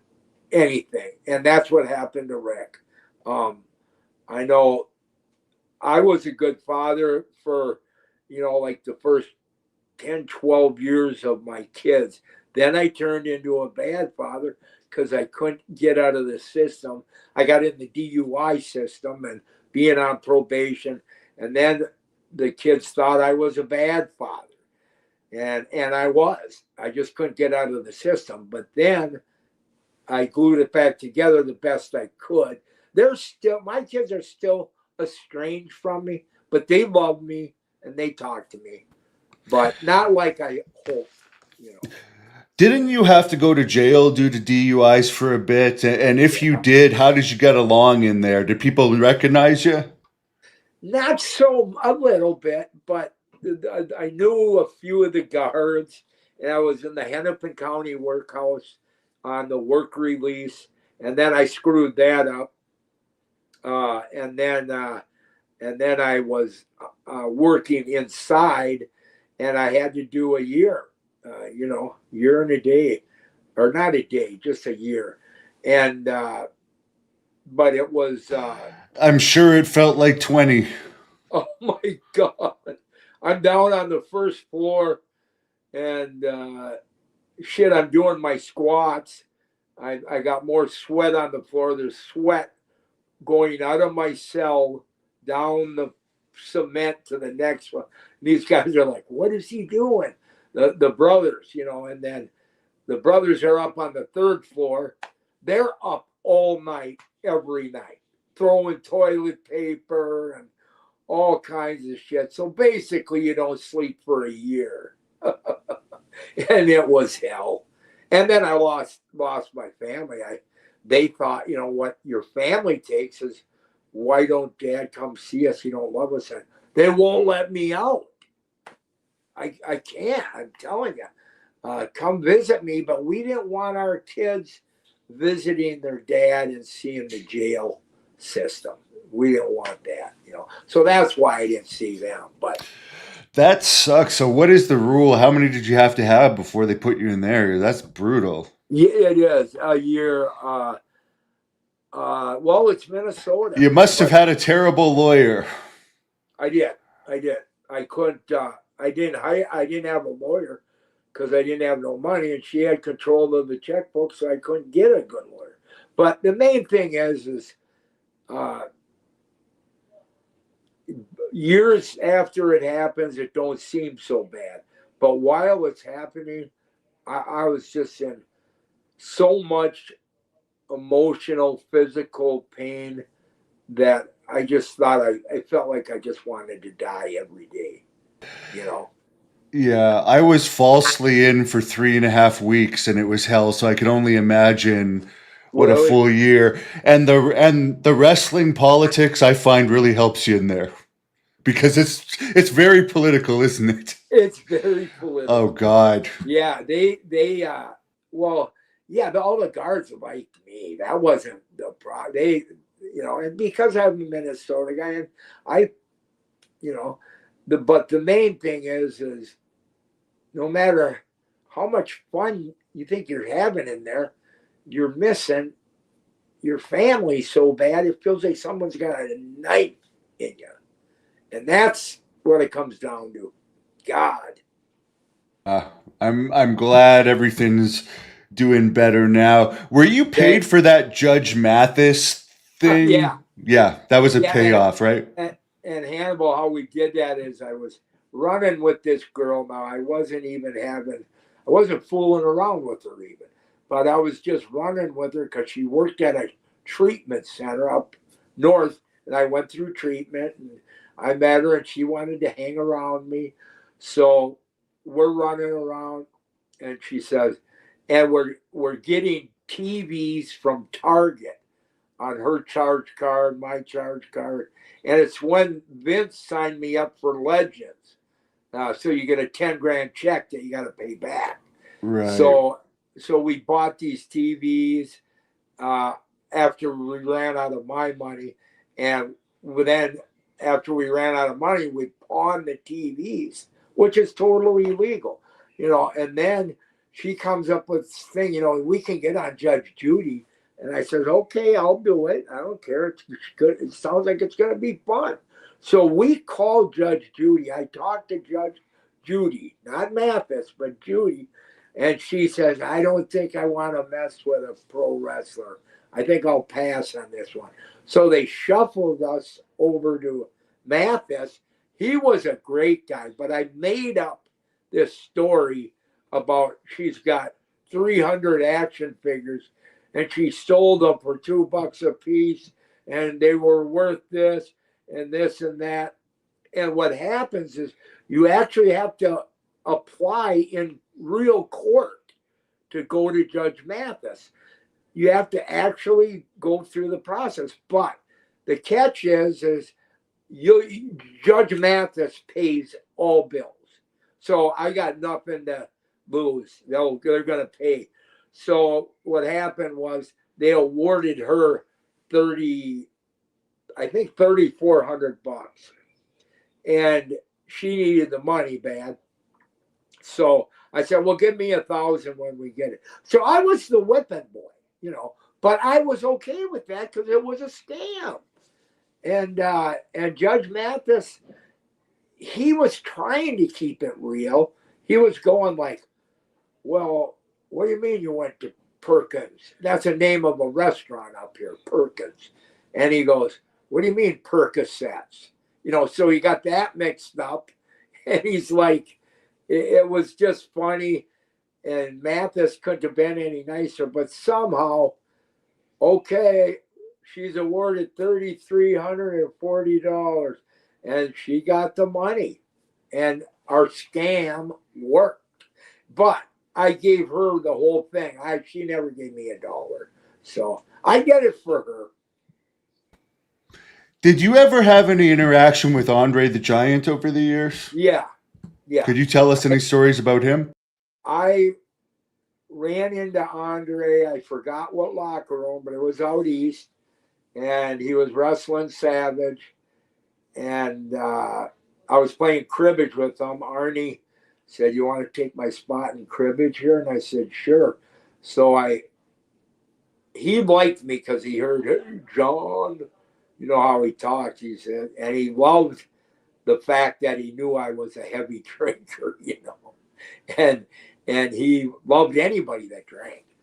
But so I started playing cribbage with him, and I was putting him over and just saying what I thought he would want to hear. And anyways, long story short, Savage came over, and this was maybe the time, but Savage has got all the baby oil on. And that's when Andre stood up and he said, "No oil." And Savage got scared as hell. And I got a little nervous. I'm like, I've never seen Andre get mad, ever. And he got mad. He said, "No oil." You could tell he didn't even want to work with Randy, much less he didn't like guys who put the baby oil on. And that's my only real story. I drank with him up to the bar one night, but otherwise, not really. What could you tell us about the WBF when you guys were on the road doing almost 7 days a week, sometimes 30 days at a time? Yeah. And was the tug of war a work, or was that really you guys destroying them by like messing with them? Because I know you were on the tug. It was 100% real, and it was on the beach. If you look at all of us who's pulling the tug, why? Who was our coach? Flair or Enid? I think it may have been Flair, possibly. I don't know. There was you, Ted DiBiase, and all of that. Yeah. And I was the anchor, and I was kind of proud of that.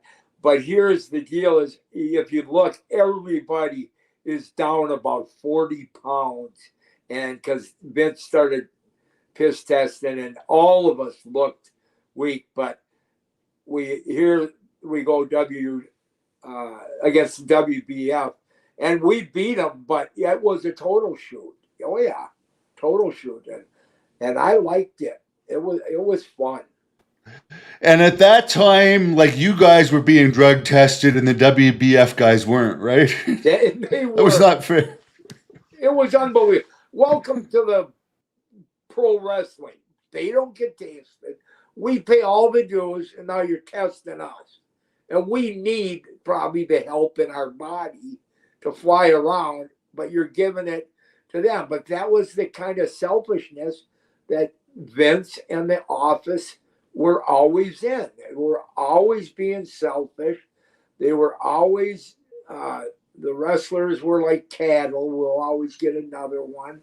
And that's just how it was. But they were nice guys, And most of them were just pretty little guys, you know. Apparently, Perfect was the leader of the tug of war. Someone's Perfect correcting was. us. Yeah, there we go. Yeah, perfect was.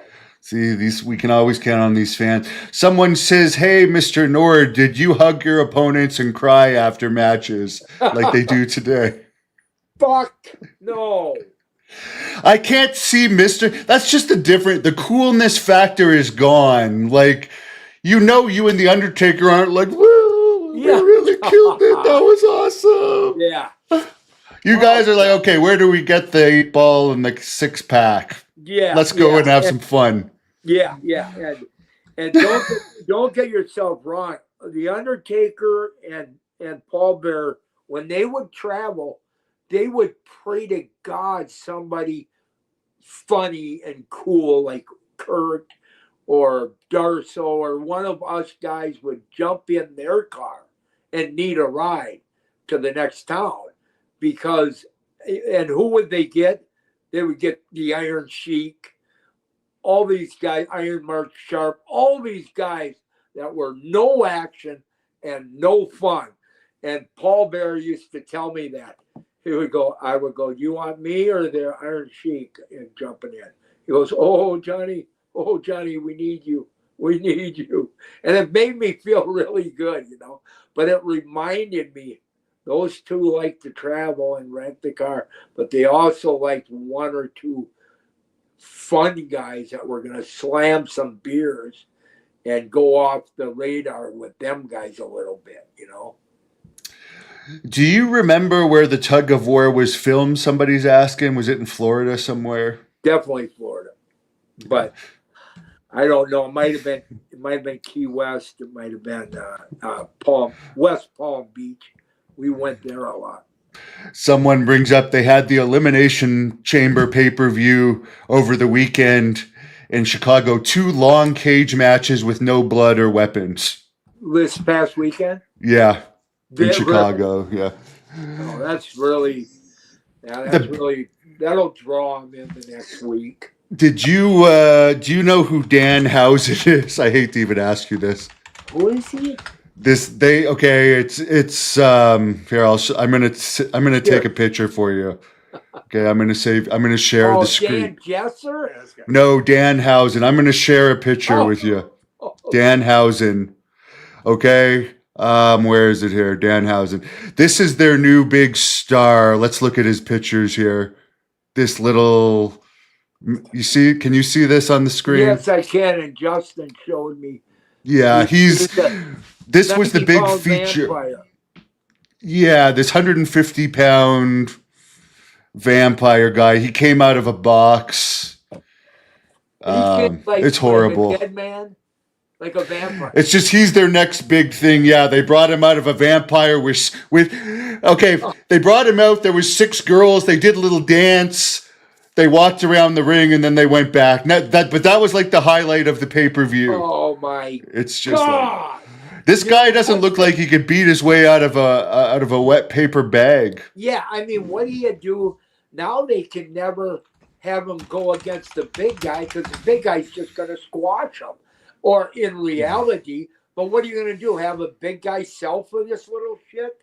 No, it's going to look really stupid. So I don't get it. I do not get it. So what's your next move? I don't know, but they love this guy, and he is with Triple H after, so you can see the size difference. Maybe Triple H just likes these guys because he looks huge next to them all. And he doesn't want anyone doing better than he did. It's got to be something like that. But why? You know, it's such a. He was booed. They booed it, by the way. They booed the crowd booed the segment. Did they? Yeah. Why does Triple H allow little guys? It's such a like that. Not that he's little. Some guys are great to have. But why does he allow that guy to get pushed? It's not helping pro wrestling. It's hurting. It's just you got $170 billion and you think you're just smart. That's all. And you're not. It'll catch it up. What, you don't want to pay $25,000 for a front row seat to watch him? Yeah. By the way, he was under contract for AEW. They didn't even use him the last year. His last match was in 2024. He just sat out the last year of his AEW contract. God. He And only had like 3 matches in AEW. AEW Really? just burns money. There's Really? more people in AEW doing nothing than any company ever in the history of Really? wrestling. Yeah, they just sign people. It's freaky. It's freaky. Jake, for instance, he's still under contract. He Who? hasn't done anything. Jake? He's still under AEW contract.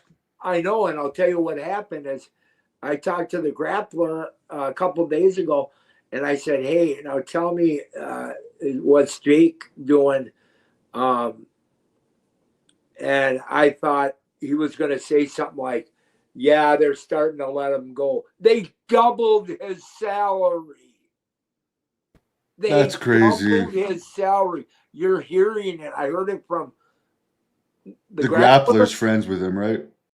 I'm friends with Jake, but I just don't talk to him like the grappler does. But yeah, we went down to his birthday party last July, and I mean, he was really grateful. Me and Lenny went because we were the only 2 guys to go, But we went fishing, and then his sons and everything at this building downtown Gainesville, Texas, because that's where he's from, And but it was really nice. I mean, I've wrestled in Gainesville, Texas before. Actually, I've been there. Have you? Yeah, I have. It's a quiet little town. You know what?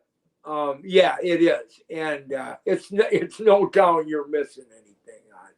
You blink your eyes, and no good-looking girls in that town either. Sorry, Gainesville. Thank you. I noticed that.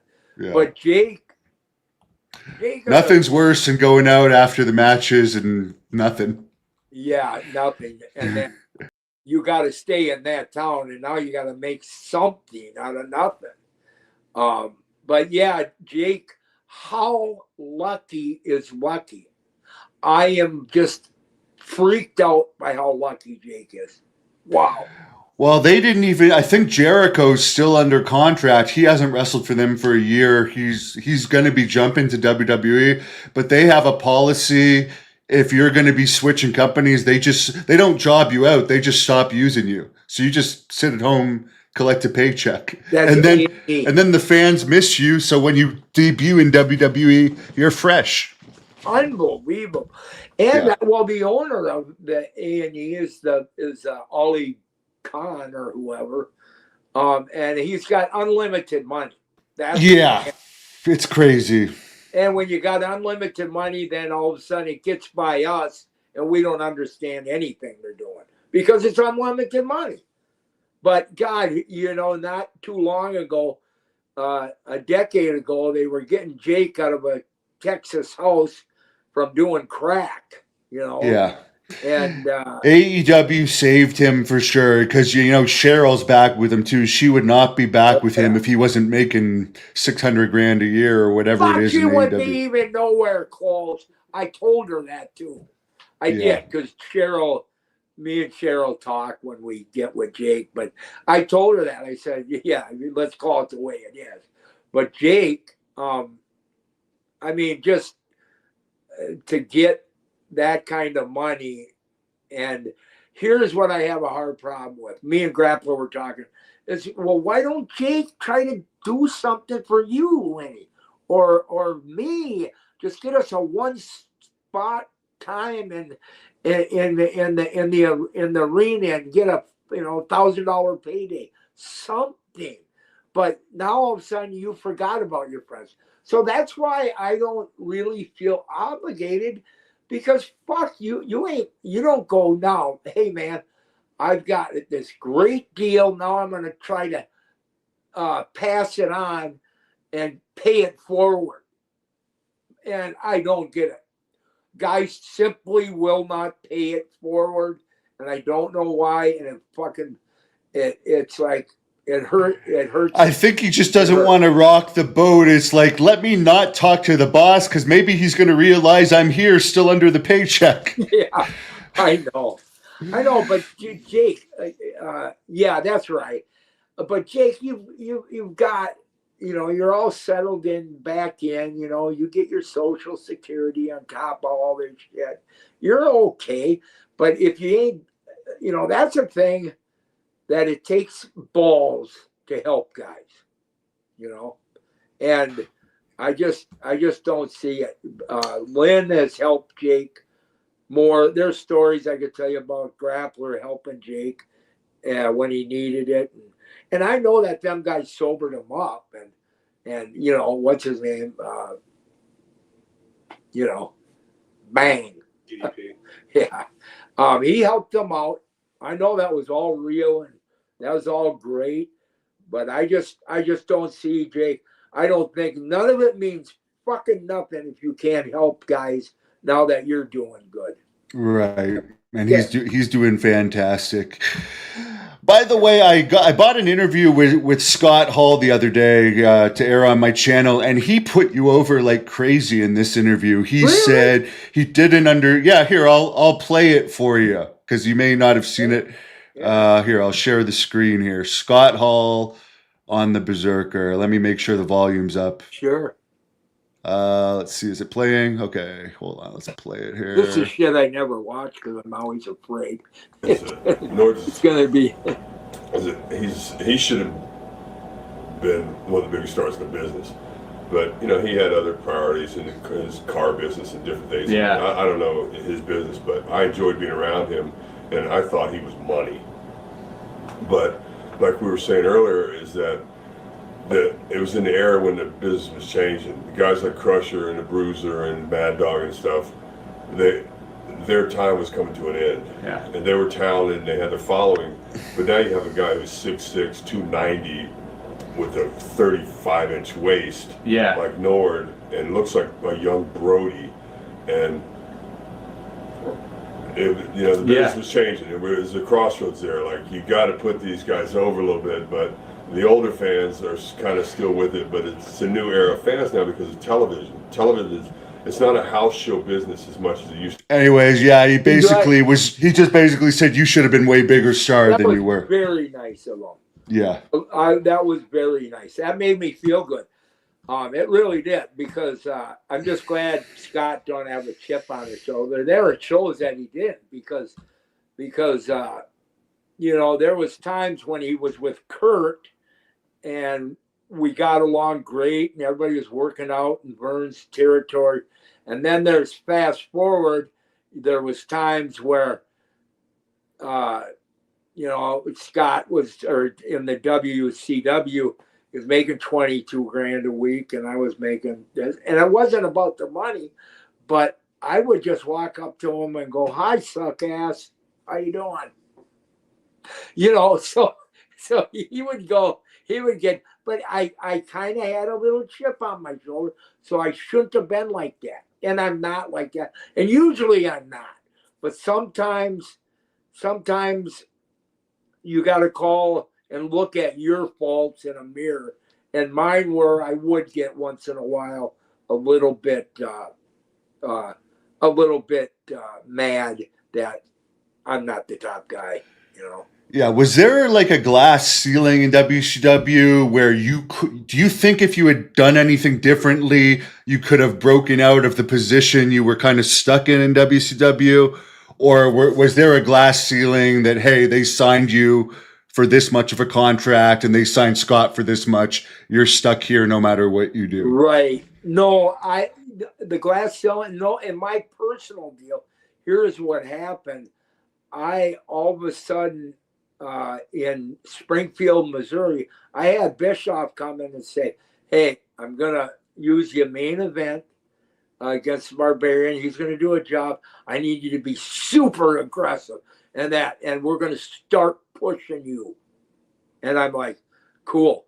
Well, either a couple nights later, I'm in Springfield, Missouri, and I hit my shoulder, or I took a bump, a little crooked. Next thing I know, I can't even lift. It was my right side, my right arm, and my arm shrinks up, and all this nerve damage is just of just getting me. I had no choice. I tried lifting. I tried going on the, not the gas because you couldn't take it, but I tried just everything. And Arn was the booker, and I'm wearing a sweatshirt, and Arn sees what I'm doing. And I'm trying to cover it up because I got Bushhoff going to push me. And Arn comes up to me and goes, I like the old John Norn better. And here I couldn't tell him, Arn, I'm shrinking because I'm injured. So I had to one night say, hey, I fell wrong. I gotta go home. I can call the ambulance.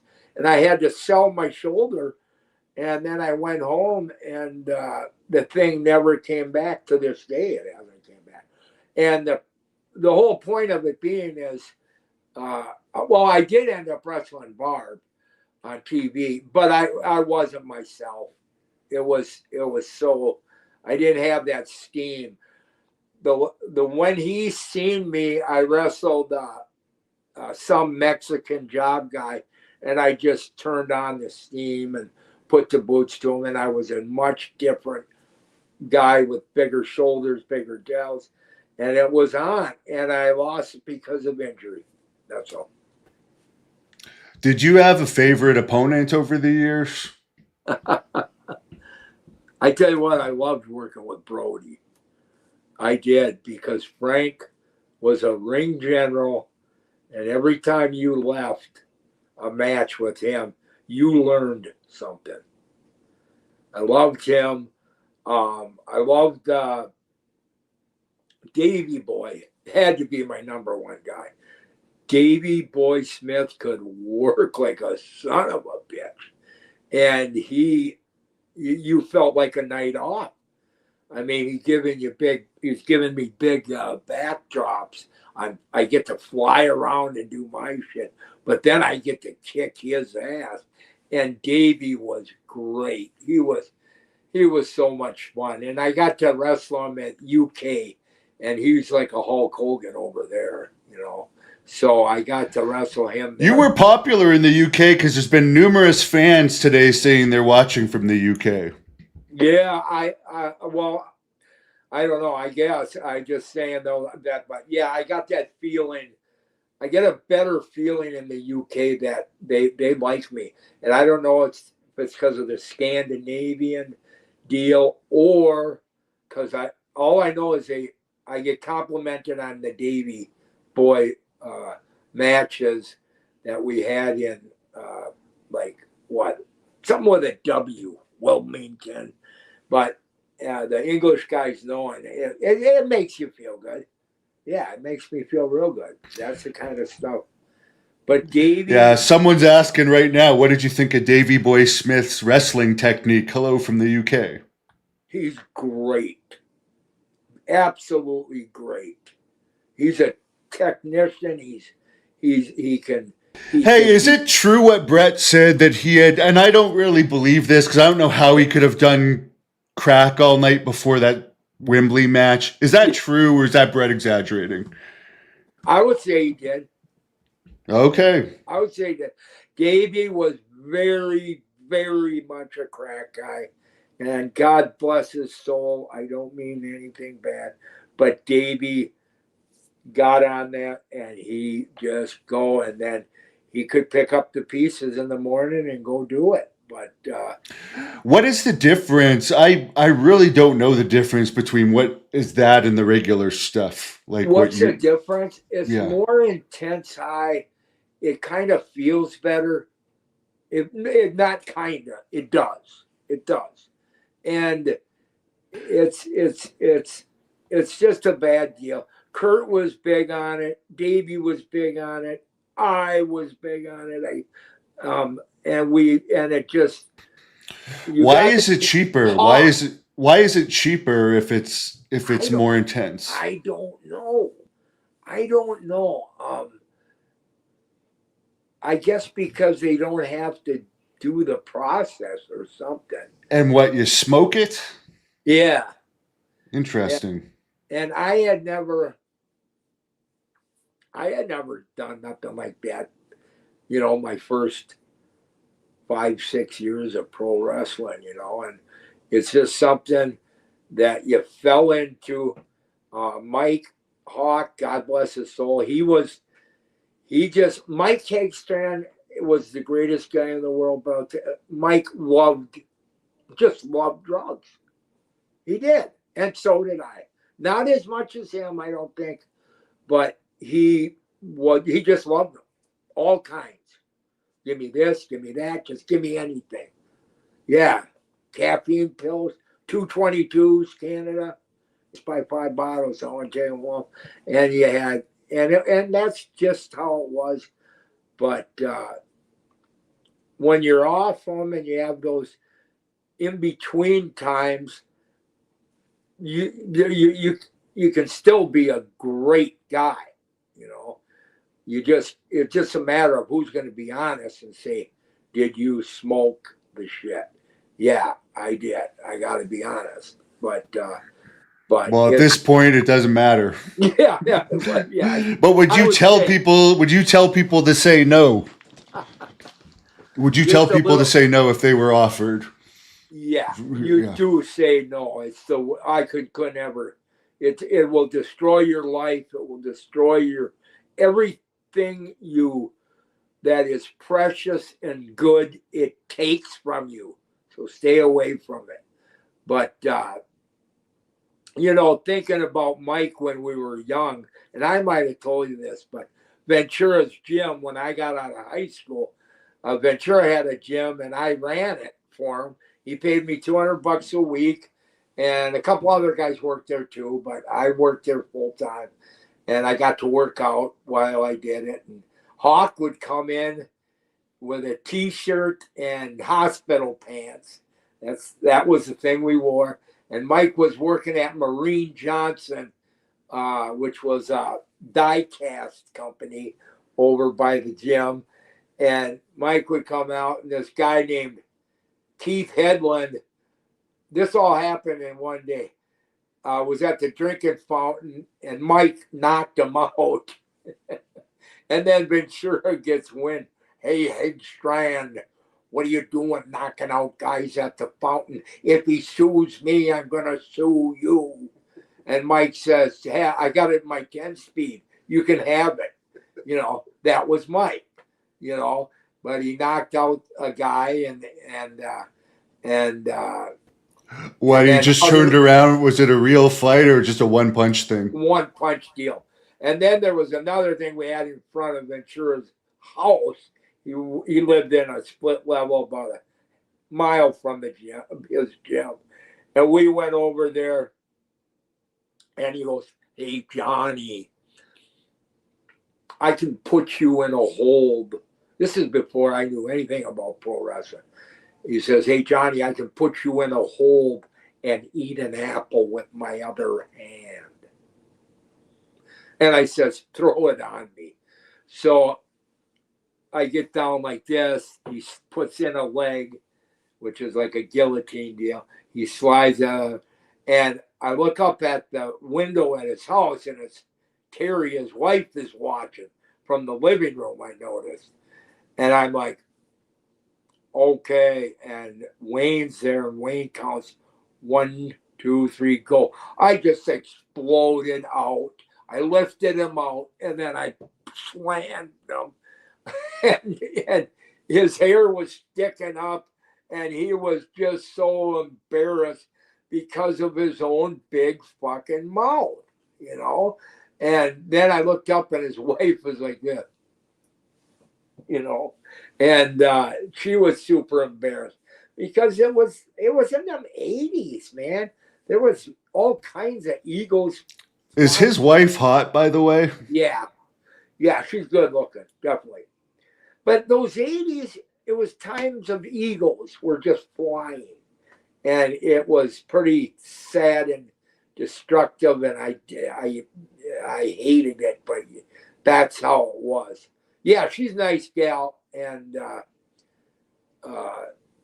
Ventura, when he was governor last round, if you remember, his big line was like, they said, do you go to church? And he says, no, church is for weak people. I believe that. I'm like, oh my God. Yeah. Well, he changes his mind on everything, so who even know? Because you know what, he was going after Kamala. He was supporting Kamala on the last election after he writes Democrats and Republicans, I think it was, and he'd never ever support one of the two parties, and then he supports Kamala. I lost all respect for him on that. Oh my God, didn't you? I did too. I think a lot of people did. And he's on tape saying, like, he wanted Donald Trump to fund him, and he'd say, "Oh yeah, Donald, you could be my running mate." So the whole him turning on Donald Trump now, it's like he used to put Trump over, but now Trump it's like, "Hey Jesse, you're not going to do it. I'm just going to do it myself." Yeah, he did, So, and he his mind goes, okay, I can use Trump. He's got money, and he's going to like Jesse the body because of my personality and the way I am. He thinks everybody loves him, and they don't, And yeah, so people make fun of him. He was just on Theo Vaughn's podcast, who's a big comedian. He kept cutting Jesse kept cutting him off every question. Did he? Yeah, and then Theo did like an introduction to the interview and basically made fun of Jesse. He said he's never had a guest cut him off so much as Jesse Ventura did. Really? Yeah. I love it because when you figure out Ventura, then all of a sudden you have no time for him at all. None. And that's how it's gotten. Nobody's got no time for him. That's why him trying to be governor or president, it ain't going to work. People have figured him out, at least the real people. And the people that might be a little bit like mentally challenged might root for him, but. And he's not over, like in the 90s, it was just after his 80s run. Wrestling was hot. People can say it's hot now, it's not. It's not. You're right. You nailed it.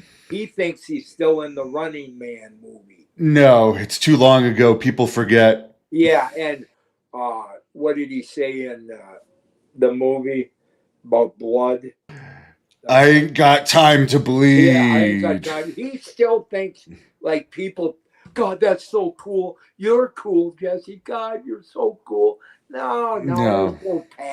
They're so past that. They make fun of him for saying he lives in the Baja, which I don't think he even went to Mexico this year. He puts over Mexico so much. Look at them. They let the cartel run the goddamn country. I know. Like and him just going, hey, I'm going to go to Mexico to live because this ain't a good country at the beginning in 98 or whatever it was. It should. People that do that, now you got to go live there for 10 years. See how you do. See how much fun it is.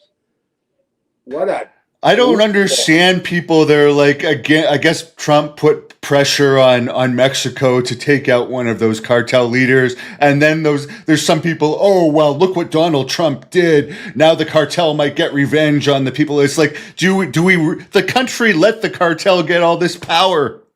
Is that good? We should just let them run things and, let's not upset them. It's exactly. It's all about tippy-toeing on people's rights and this and that. I can't. It's like they're almost delusional. You want to tell them, like, don't you understand this? That this and this equal this. So why are you thinking like this? Right? Have you heard about this AEW chant now? They're actually like encouraging an F-ICE chant now. So it's like AEW's the company. We want illegal immigrants. We want illegal immigrants in our country. So there's doesn't make any sense. There's an there's some wrestlers that are very political, and now whenever those wrestlers wrestle, it's F-ICE, F-ICE.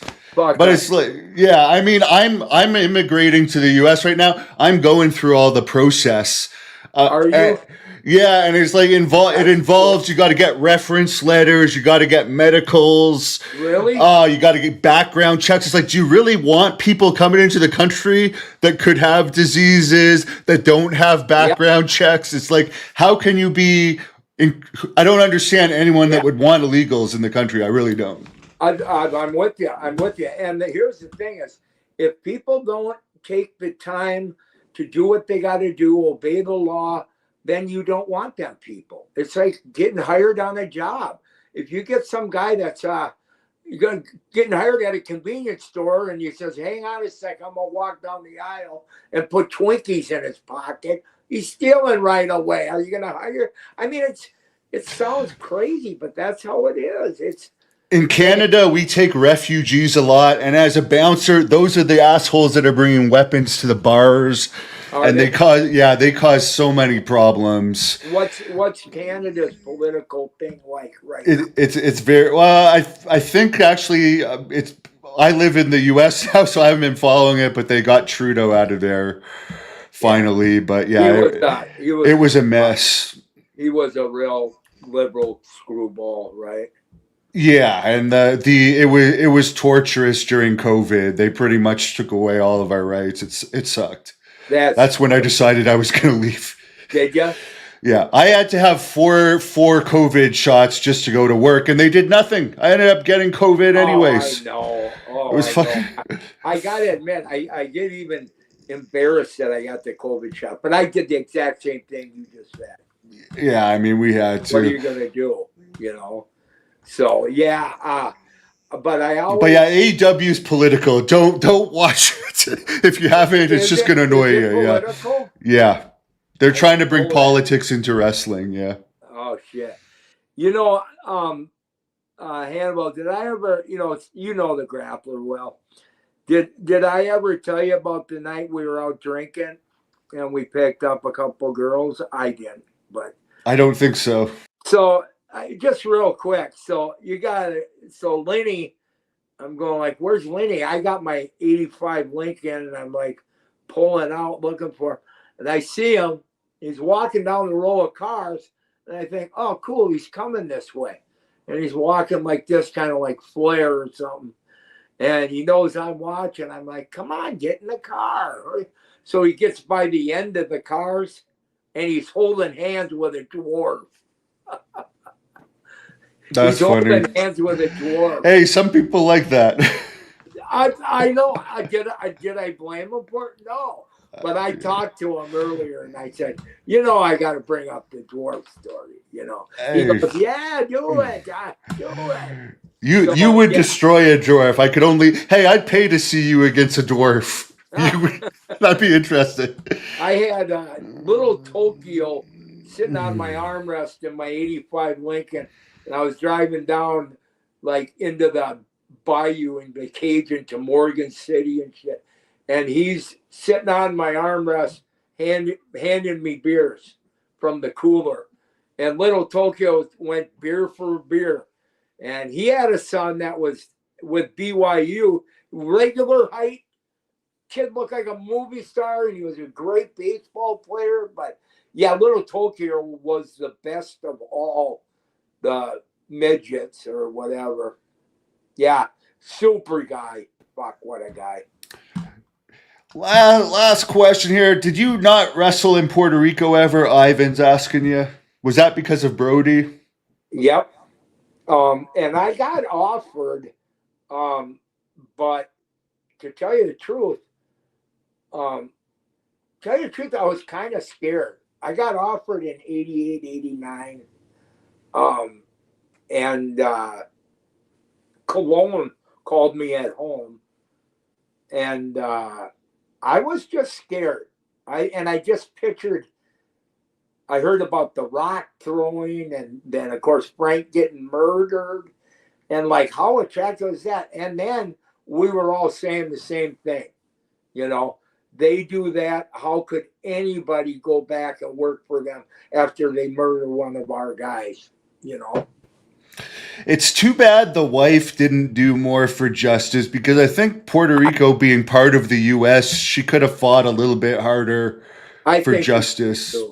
I don't know. Too. I think she was just kind of in shock, though. Yeah. And she was just going, But I got to tell you, Hannibal, too, before I forget. So the freaking grapplers got me going up. There's people in this world that believe in Bigfoot.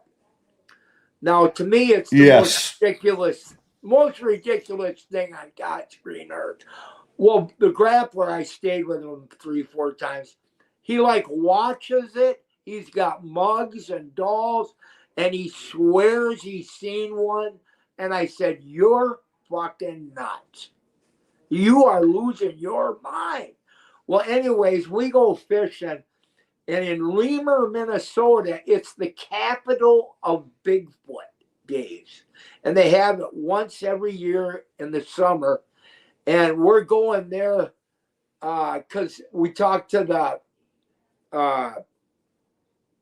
Chamber of Commerce or whatever, and they said, "Yeah, you guys can have a table." So we got a table. So we're gonna go sell our stuff, but it's at the Bigfoot. I mean, they got big. We went through the town. They got Bigfoot where you put your head through it and take a picture, and then what they do is they go up one by one and tell their Bigfoot testimony. A testimony that you've seen Bigfoot. I'm like, Lenny, you know that's fucking nuts, right? Yeah, but no, yeah, buts. It's not even possible. And so, but I am going up there with them because we're gonna have fun, and we are gonna invite Barbara and Darla. If I ever call Darla here, I want to invite them guys to go because it's this little town of 700 people, and the whole town shuts down. They have tables, they have flea markets, they spend money, and it just sounds kind of fun, as ridiculous as it is. So I'm going there in July. Yeah, I'm looking that up. Remer, Minnesota. Yeah. There's a big Bigfoot thing. I don't know. What do you think about UFOs? What do you think? They're saying that UFO disclosure might happen. I believe that a little bit more than Bigfoot. I believe that, but who knows? 1,000 times more than Bigfoot. But yeah, UFOs without question. There's stuff out there, but are they? There's people who have figured out if a spaceship came here from the closest star, by the time it got here, it would melt. Yeah, unless they're saying they might be already here with bases underwater, but who knows? I'll tell you what, I don't know, but I, like you said, Hannibal, I believe that way more. Yeah, I found a picture. This is apparently the best picture of Remer, Minnesota of Bigfoot. That thing there. Yeah, it looks like you. Are you sure that's not you? Yeah.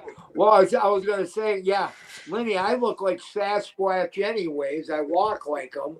And then Lenny, I don't, you're just this, you're just like a little guy like that used to follow Kamala around. What was his name? Kimchi. Huh? Hey, I got a Kimchi. The Brooklyn Brawl. Hey, what do you think about the Brawler and Pat Patterson? Kamala said that they were an item. What is your opinion? I don't think I ever asked you that. I'm going to tell you this. This is the truth. I know Steve, and I seen him again at the Brody deal about 2 years ago. But I know Steve, and I'll tell you this, that Steve he told me this person, he says, I was on the streets in Detroit. And I didn't have shit. I didn't have nothing. I would go to the matches and try to, beg for, steal or borrow anything. And that's how we met Pat. So guess what? Do the math.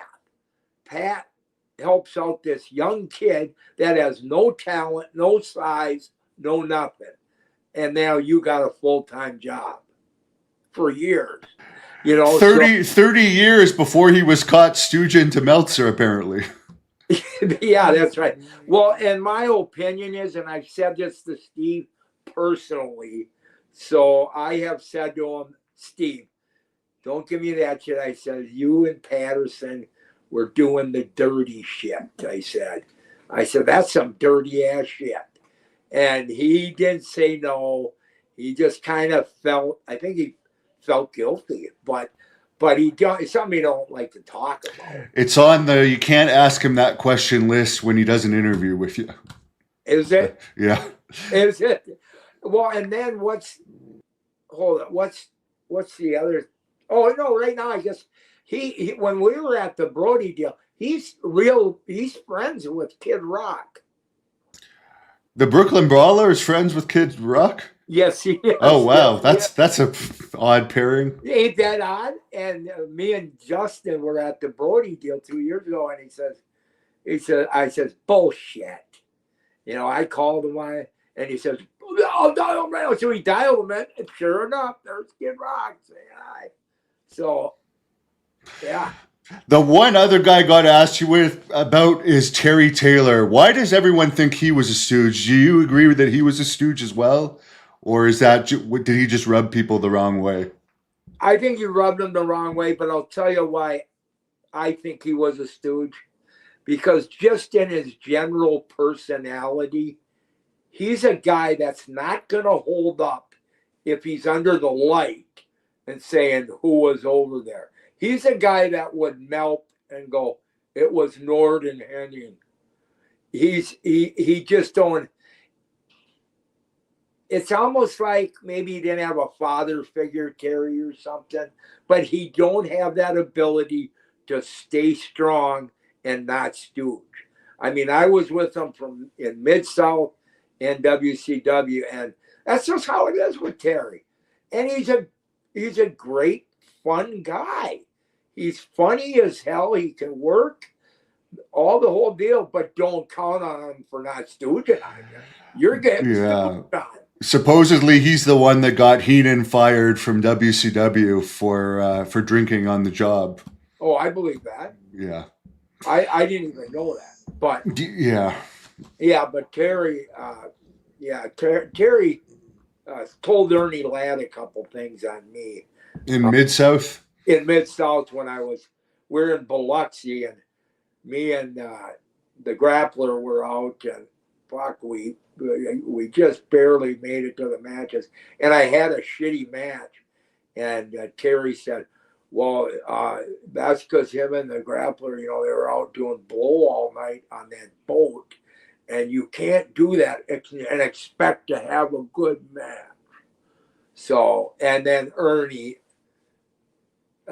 stooges, then it gets back to Bill, and now all of a sudden but I didn't even give a fuck. I'm like, just give me home. I don't care. I would like to go to Bigfoot days with you and follow you with a camera as you argue with people that Bigfoot does not exist. I would love it. That would be hilarious. I told Lenny, I said, let's start inviting people to go, because I would just go, you're a fucking goof, dude. Are you nuts? And but I wouldn't be mean to him. I think it's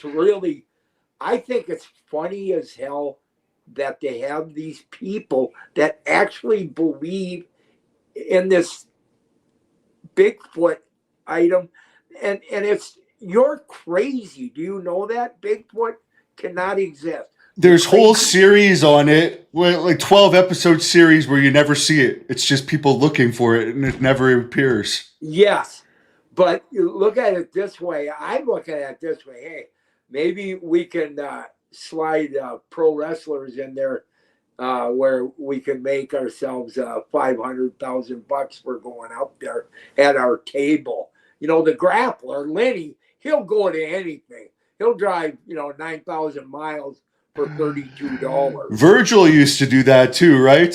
He would just show up. He did. Good old Virgil. Yeah, someone asked about Virgil earlier. I like Virgil. He's a nice guy. Steelers fan. He did the harder stuff too, right? Here and there. Because I've heard a couple interviews of him that he just sounds completely wired. He does. One of them's on this channel. You guys can look it up. Really? Yeah, it was an audio interview, and he's like fired right up, talking a mile a minute. Yeah. No, I think 100% that's the Adderall or something else. But I know that he did not quit taking shit, because I seen him on stuff too, and he just looked like, like you said, he was just like, and I'm like, whoa. But I liked Virgil. He was a good dude. But I would just look at him and go, talk about a free fucking ride. I I got to go out there and actually plan my match and do my match and worry about my match and be nice to people and try to get along and not stooge. You get to fucking just go out there and do nothing. You know? Someone says you're his favorite wrestler from the early 90s. Well, thank you, brother. I know that. Well, have you ever seen Hannibal? That I'm on. I got a buddy that owns a gummy. Oh, wow. Gummy bears, and so he sells them. He's gotten rich the last 7 years. He's very well off, and he's our buddy. He's a guy from Robbinsdale High School with Henning and Brood. He's same type guy, but I don't know why he put me on the cover. He put the Grappler too. We're the only two guys that got our own gummy bears. And where can people get those? Do you have a website or anything? I know you got a Twitter, right? Justin, what's his pages? Can you help us out? You can go on eBay too, the Berzerker WWF on eBay. And that goes directly to him. And Hannibal, this one actually is CBD Gurus. Okay. To make these. And they got all kinds of products, but it's just a little funny something. It ain't no big deal. But I tell you what, I someday with that, I got like 8x10s, I got action figures, I got these, and I'm literally like want to just give them away. I don't care about selling them. I just want to give them away to the fans that say nice shit to me. That's all. I don't care about this stuff. So there you go. What made you get? If you ever got any fans, you tell them to get Virgo Brothers. And there you go. And I'll get Justin to keep me posted of the Bigfoot thing because that sounds like it might be fun. Listen, it is going to be fun, Hannibal. If you come, you would get we would have a lot more people that would get hone in and talk about it. Yeah. You know. I think that would be hilarious. If you can. All of us up in the woods causing a ruckus. The middle of summer and just all these crazy fans and try to bend their arm to buy an 8x10. Are you going to get a Bigfoot suit to wear? There's a photo op, you in a Bigfoot suit. Wouldn't that be funny? Wouldn't that be funny? We should fake a Bigfoot sighting with you in it. We should. If we did that, I'd just lay like in the woods in the leaves and just like put my leg just right so I look like an animal and just do it. And you guys just start snapping pictures and video and I'm going, and just do it because I look like a Bigfoot still. Yeah. Would that be freaking hilarious? God. Don't count that out, brother. I'm in. I will. If you want to go, I'll totally respond to you. Totally. Yeah. I'll definitely look into that. I think I would fit in well. Do you still have Viking helmets that you put on eBay? Someone's asking. No, I don't. Marty does. Do you got some? We might have one, yeah. I think Justin's got Berzerker on eBay. People can look that up, and swords. And Justin, we got stuff like this. Swords signed and that's what we got. And then we got do you have the Berzerker Viagra yet? Berzerker Viagra? God. No, but I'll tell you what, I'm proud to be on top of that gummy bears because I think people, I don't get into it. I don't like them, but people swear by them. And I actually thought I was going to make some money being on the cover. My buddy ain't paying me nothing. Well, it's good publicity. Hey, it's better to be on there than, some people will say no and then they're not on it. It's better to be on there than not on there. It's my buddy. I don't care. Yeah. I don't ever want to make money on my buddies. I don't care. All right, give us a promo as we close off here. Finish us off. a promo. Let me see. Us. Let me see. Cut one on me. It's me and you at the Target Center tonight. I tell you what, Underwear Taker, I got stuck with you in Germany doing you know what, so I know how you roll, brother. And Paul Bear, wherever you are right now, I'm gonna put this finger in your lip and start it like a lawnmower. There's gonna be blood flying all around, and the big Undertaker ain't gonna be able to do nothing about it. Besides the fact I'm 66 years old right now, and Paul Bear's gone, and Undertaker's still here. Undertaker, I want to ask you a favor. Now, were you my buddy? Yes or no? The answer is yes. So, if you would do a interview for our man here, Hannibal, okay? You're not too big a shot, right? Do it. Do it. Do it. Huss, huss,